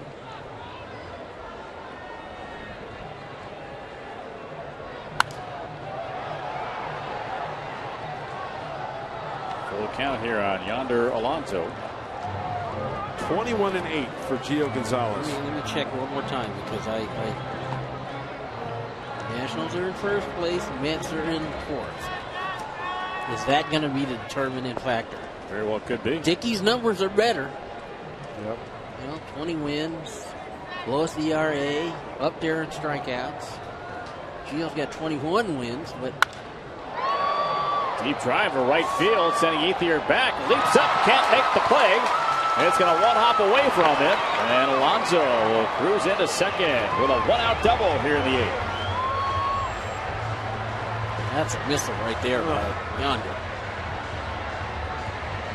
You got to go some to get it over Ethier's head too. You're talking about the Gold Glove winner in the National League in right field. He's right on the button on this one. You know, I know this is not a home run, just off the glove of Ethier. Great effort.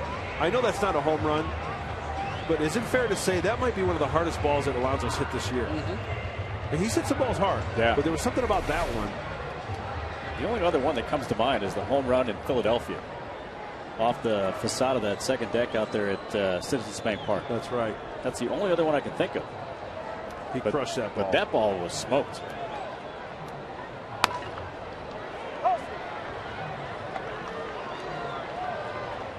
So here is Cabrera with a chance. Give the Padres another run here. Alonso just continues to swing the bat, and effectively.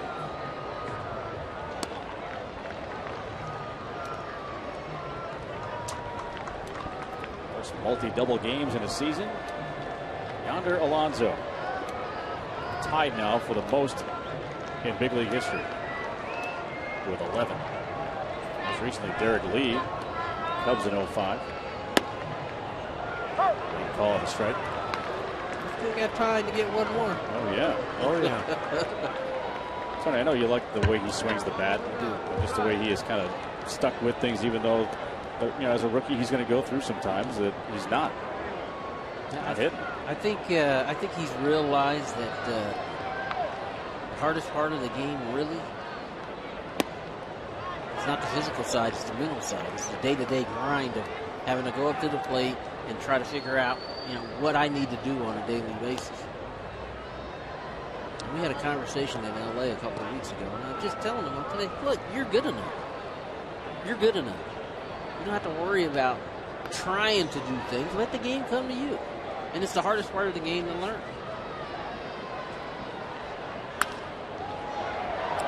And he's got a great understanding of the game. This was the home run at Philadelphia. Doinked off that sign out there. Yeah, that ball was crushed. That's kind of when we started to see the pull side power start to come, wasn't it? Well, part of the issue with Yonder is he envisions himself as a 25, 30 home run hit guy. And I do too, but it starts out by being selective. It starts out being patient, working the count, getting yourself a good pitch to hit. Because he went through a stretch earlier this year where you could see it as he walked up to the plate. He was struggling with, should I swing at the first pitch or not? And, he laughed, I laughed, and I told him, I said, I've been where you've been. I've done that before.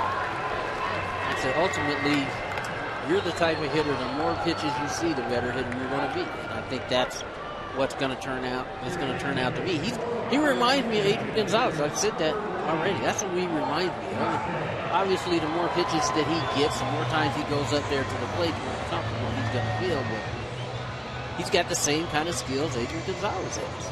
It'd be interesting to go back to, before this year, how many at-bats? 150 at-bats or roughly? I would say, 200, 150 to 200. He had some at-bats with the Reds. Yeah, how Adrian, started out. When he came over from Texas. Right. He wasn't an everyday guy. Arcatze is the pinch hitter into center field. That's going to get over Kemp's head. One hop against the fence. Alonso to score. Right behind him is Everett Cabrera. It's a 2-run double by Katze. It's now 7-3.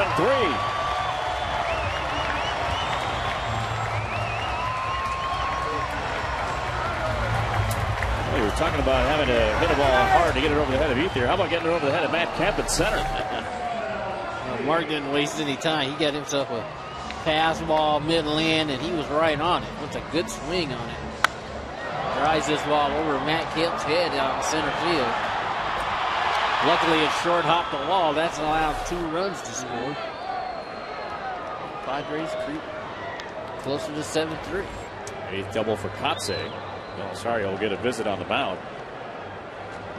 Well, while we have a moment, let's take you around the big leagues, tell you what happened around Major League Baseball here today. Lots of news and notes. Bo Porter, longtime coach in Major League Baseball, has been hired as the new manager of the Houston Astros. He's the Nationals' third base coach currently. Manny Acta was relieved of his duties today by the Indians, replaced for the interim time with Sandy Alomar Jr. And R.A. Dickey, as we were talking about, won his 20th game. That 6-5 win over the Pirates and a 13 strikeout performance. So news and notes from around the big leagues.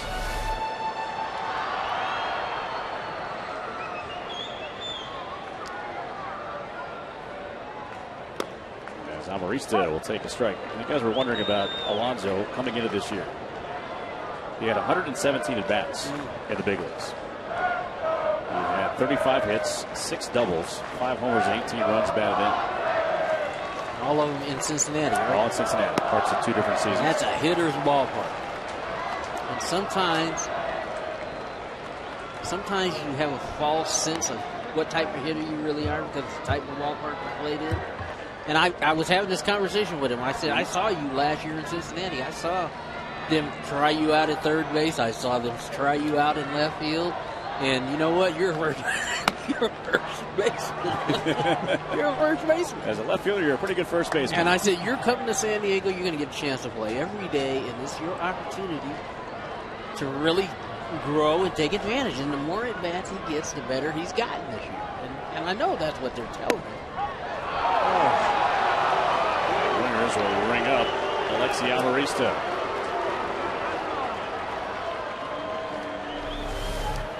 We talked about movement. Watch this ball come back. I don't think it came back enough.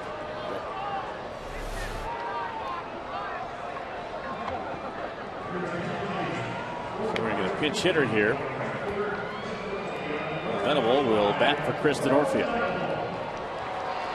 Buddy Black playing the lefty-righty situation here.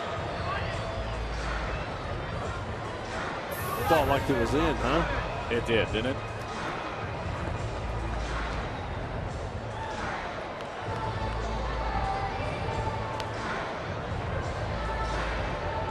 Personally, I think we got hosed on that one.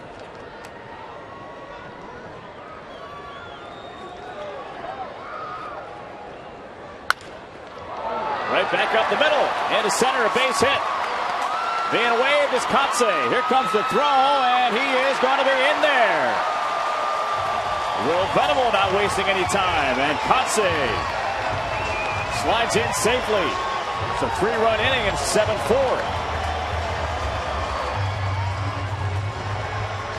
I thought Matt Kemp was going to have a chance to throw Kotze out on this ball. Venable hits it up the middle.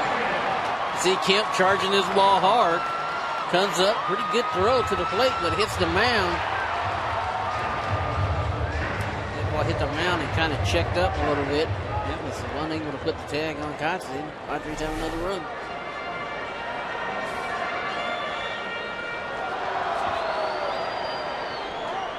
So Venable drives in the run.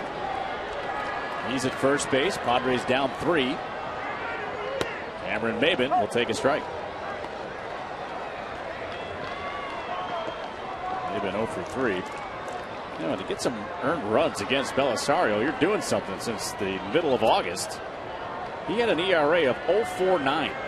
1 earned run in 18 1/3 innings. How about 3 in now 19 innings? How about one more guy getting on time run comes to the plate? That'd be okay with me. Because I like who that time run at the plate is. Time run needs a few more ribbies here. 1 behind Ryan Braun. There's Chase Headley, but Maben has to keep it going. And it's now 2-1. Some action as Brandon League, who's also been pretty stingy with the earned runs as of late, is in the bullpen warming up. I told you Don Mattingly is not messing around. Nope. He needs a win. There's an elevated sinker. We always talk about that. Power sinker from Belisario. Main objective, try to get it up. That was when that was up. Belisario's had to throw a lot of pitches. 28 pitches in this inning. This is what they've done. Jansen's is the 7th inning guy. Belisario's the 8th inning guy. And League is the closer right now. That's the way Mattingly has kind of set up his bullpen here in the last week or so. And advantage Padres here with Venable getting a running start from first base. I don't think he's going to mess around if he loses him here.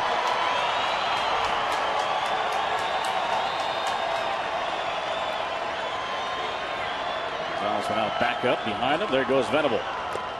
Swinging a foul. Just got a piece of it. Well, 3-run deficit, right? So if Mattingly, if base runner here, he's got to go to the lead and get a 4-out save.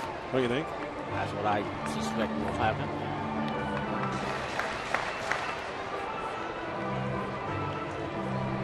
League is warm and ready, looking at the ball game. You know, it's kind of hard to look at Brandon League there and see number 31 on his chest. Mike Piazza wearing number 31. Yeah. Swing and a miss. And Maben down on strikes. Padres get 3 and get within 3. 7-4 Dodgers after 8.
The basketball right around the corner. Clippers basketball returning to Fox Sports San Diego. Watch as Blake Griffin, Chris Paul, and the rest of the Clips get ready for another exciting season.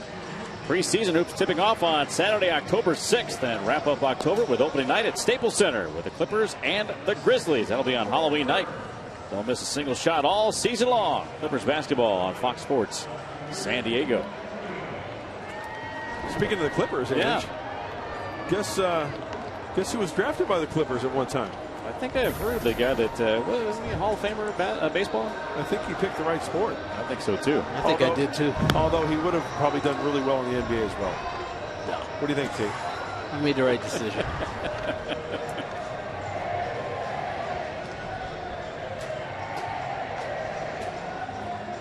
The Padres within a 3-pointer of tying the game. And it's the job of Corey Burns to hold him as Will Venable will patrol right field. And Shane Victorino has a run batted in without a hit. He was hit with a pitch with the bases loaded in the 5th inning when the Dodgers scored 4 against Casey Kelly. So Corey Burns missing with that first one. Another guy getting a chance to show what he can do.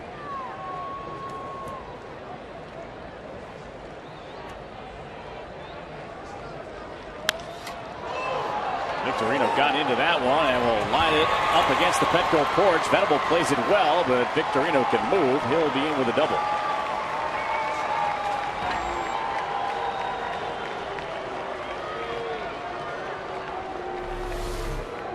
One of the things the Dodgers weren't doing was swinging the bats. Getting contributions from a lot of guys. Will Venable plays this great off that triangle out there in right field, but Victorino's speed gets him in the scoring position. Trying to protect that wrist. That has been giving him some trouble.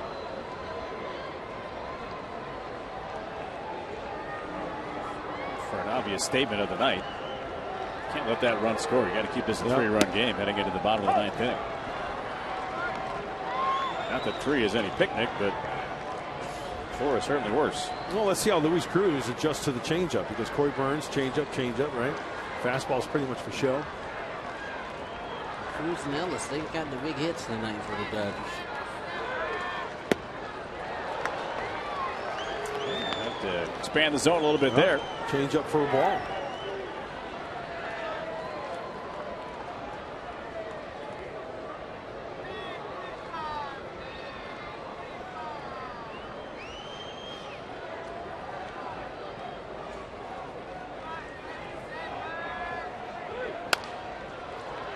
slowly rolled up the middle. Cabrera shuffled the feet and will get Cruz. Down to third goes Victorino now with one out. And the catcher, A.J. Ellis, coming up.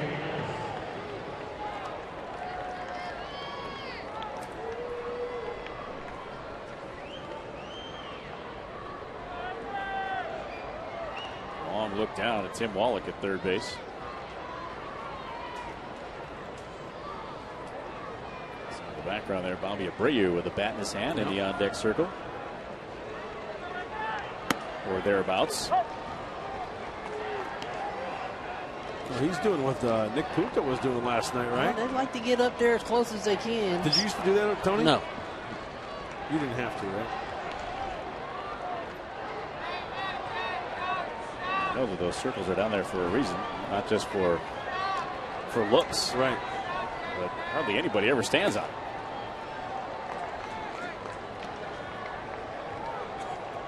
Nice place to store the weighted bat and the rosin. The pine tar rag. Yeah. That's about the only thing it's really good for. You'll never stand over there.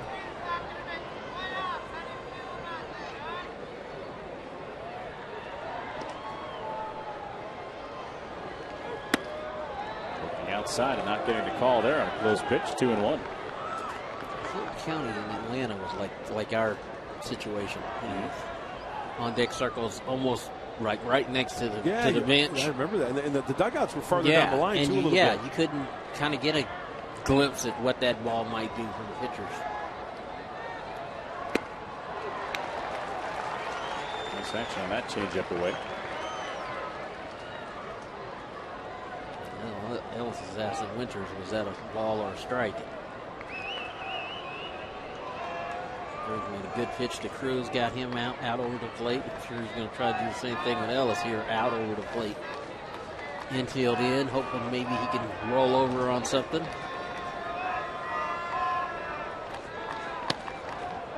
Dropped down a little bit on that one, didn't he? A little slider. Yep. Broke the opposite way, Andy. Good call. The changeup down and into the righty. That one actually broke kind of down and away.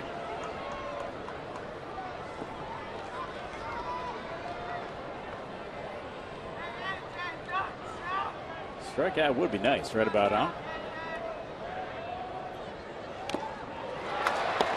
And he gets it. Ellis thought that ball was foul tipped. I think it was. I think it hit the dirt. I'm not sure. I got you. I don't think Ellis thinks that ball was caught. I think he thinks that ball hit the dirt first. And you know what I look at in a situation like this? I look at the other umpires. All the umpires, the other umpires, 3 of them, are holding their ground. Yep. Don doesn't want to get kicked out of another game, but I think that ball bounced. Yes, it did. There you go. So usually if the other umpires, one of the other umpires starts kind of walking in towards the play, the home plate umpire will recognize that, as you can see the ball kick up dirt, to indicate that, hey, I had a look at it. Come talk to me. We'll discuss it because I saw something different. There was none of that. Everybody held their ground. Don Mattingly's been booted out of a few games here. He's just not, because he knows what's going to happen if he goes out there and argues. He's going to get booted. And he's got a 3-run lead right now, and he's thinking, hey, let's just close this game out and get the heck out of here. So here's the veteran, Bobby Abreu. Another good strike on the inside corner.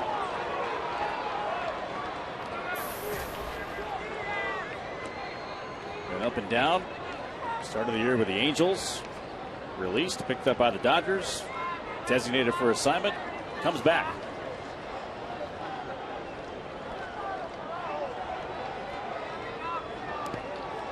That one kicked away from Grandal. Here comes Victorino, and he will score. And it's 8-4 LA. Big run right there for the Dodgers.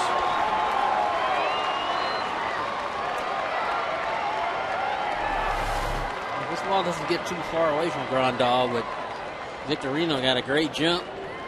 The throw is there just a little bit late.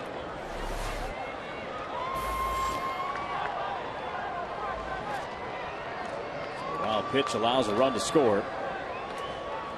I'm sure that is just so demoralizing for a kid out there that gets a big strikeout of Ellis. He's 1 out away from getting out of the inning clean and bounces one in. Yeah.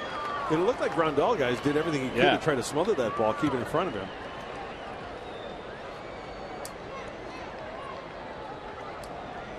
For a big run.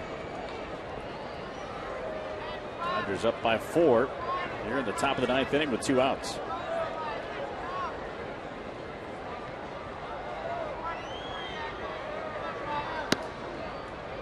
And now it's even. Abreu way back when signed with the Astros, time with the Phillies, among others. See, I remember him when he was a young outfielder with the Astros. That big arm, didn't he? Could not believe that they actually traded him to Philly. Ground ball, base hit into right.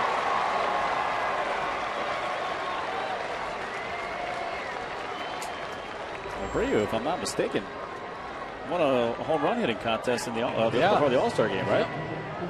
Was that in Atlanta that he won that one? That's a mistake on my part. To bring up something I don't even know the answer to. I don't know. It's a good thing I'm not a lawyer. He did. He hit like 20 home runs in a row or 18, something like that. Yeah. Had a good run. Because they said he was never the same in Philly after that. Changed the swing a little bit. Yeah. That wasn't. I'm going to be wrong too. That wasn't Pittsburgh, was it? I think you might be right. I think Ryan Howard or Vladimir Guerrero won it in Pittsburgh. I think it was 07 was the Pittsburgh. There goes Abreu. And a throw by Grandal is not in time. Stolen base.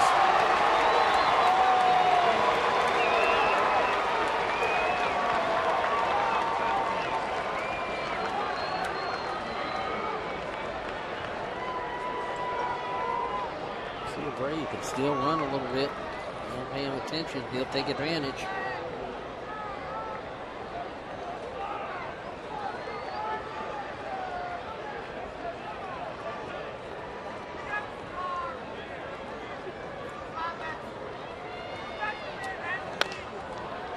Bounce over the middle. Amarista off balance throw is going to be in time to get Punto. By the way, that was 2005 in Detroit that Bobby Abreu won that home run hitting contest. 8-4 Dodgers.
Junior star of the game. It is none other than Luis Cruz. A couple of singles, a double, 2 runs batted in, and Padres had a difficult time just getting him out. Big hit in that 4-run 5th off Nick Vincent. So Luis Cruz, our Carlos Jr. star of the game. Brandon League will come in. As Chase Headley will be the first to face him here in the bottom of the 9th inning. Padres need a rally. Down by 4 runs. Well, as Tony mentioned a couple innings ago, or last inning, Brandon League, the closer for Don Mattingly and these Dodgers. Power arm, another power sinker. We talked about Belisario. Fastball split slider from Brandon League. Mostly sinkers and splitters. Yeah. Sometimes he has trouble with his control. I'll be patient against this guy.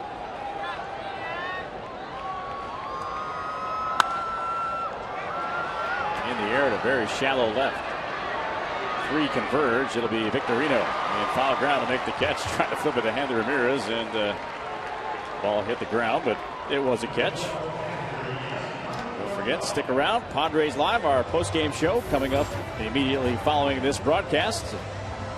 Here from the manager, Bud Black. And a complete recap of this particular ball game. Get some tips for the kids, too, the instructional. All coming up on Padres Live, our post-game show. Mike Pomeranz and Mark Sweeney. So please stick around. There's Monty Grandal, the batter.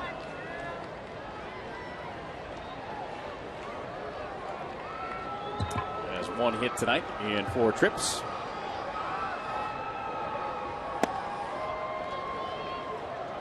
League rushing it up there. Yeah, this is to me, this is today's game. When you get guys throwing 94, 95, 96 miles an hour. You got the split finger grip right there. You got to deal with some different factors now. You know what I wish, guys? 96 on that fastball. And Tony, I think you can relate to this because you and I, played in the early 80s.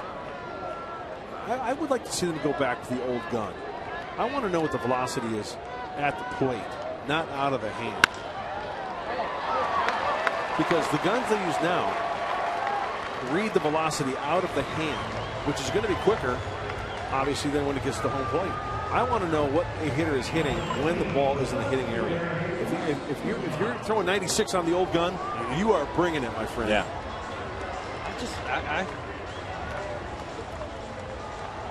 I always have felt like, and I've heard, when Trevor was here, Trevor talked about it. Sterling Hitchcock, when he was here, he talked about it.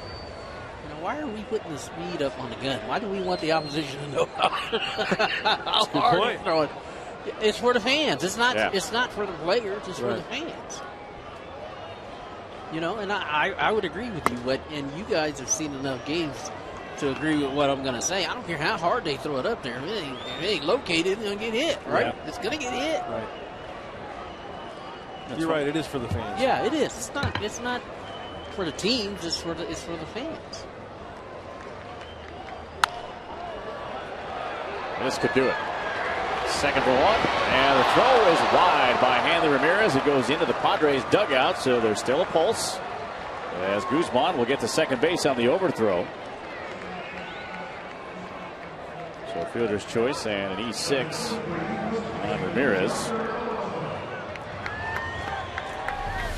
This looked like it was going to be a tailor-made double play. Guto with a great split. And that ball just kind of got away from him. Padres clearing in that dugout. Almost went through the doors to the stairs over there. Watch out, Tony Patrica. Look out. Was Tony down there? You know how he likes to run out at the end of the game. He might have thought it was going to be a double play ball. Here's Alonso. Split-fingered fastball at 85 miles an hour. There's Capuano in line for his first win since August 12th. Look at the numbers in the last 7 starts. 0-3 with an ERA over 6. But he was good tonight. And his defense really bailed him out. Alonso having a good night. 3 for 4, a couple of doubles.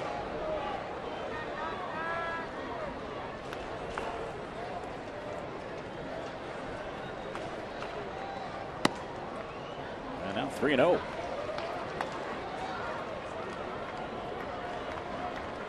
It's funny you mentioned that about the guns. I remember doing a couple games in St. Louis when Matt Morris used to pitch there. Sure. And his fastball at the time after all the arm problems was topping out at like 82 or 83. And Tony La Russa, the days that Matt Morris pitched, had the stadium turn the guns off. You couldn't see it. And there was no record of any of it, because he didn't want guys on the other team to look at the board and feel comfortable with an 82-mile-an-hour fastball coming in. And the other thing is he didn't want his own pitcher looking at the board, seeing that he was only throwing 82 miles an hour. Yeah. Then there were guys like John Rocker. After every pitch, he'd be looking up there to see how hard he's throwing. Right. But it's interesting, too, you bring that up, because earlier in the year, Dustin Mosley knew there was something wrong with his arm when he turned around to look at the board after throwing a fastball, and it came up at a changeup speed, and he thought, oh, man, something's not right. And knew he was hurt because of it. Full count. And ball 4. So it's first and second with 2 outs. And Everett Cabrera will come up. And nervously pacing, even with a 4-run lead here in the 9th inning, is Don Mattingly, knowing, as Tony has pointed out a couple of times tonight, how critical this game is for LA. Half a game they could pick up today is huge. Usually they're going to mess around. The league is their closer right now.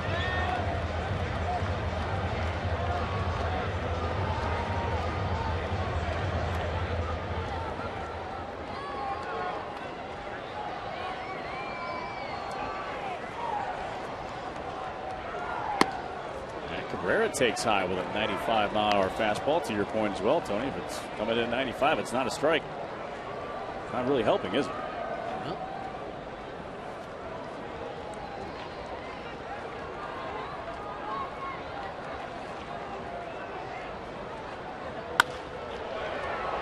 In the air to left.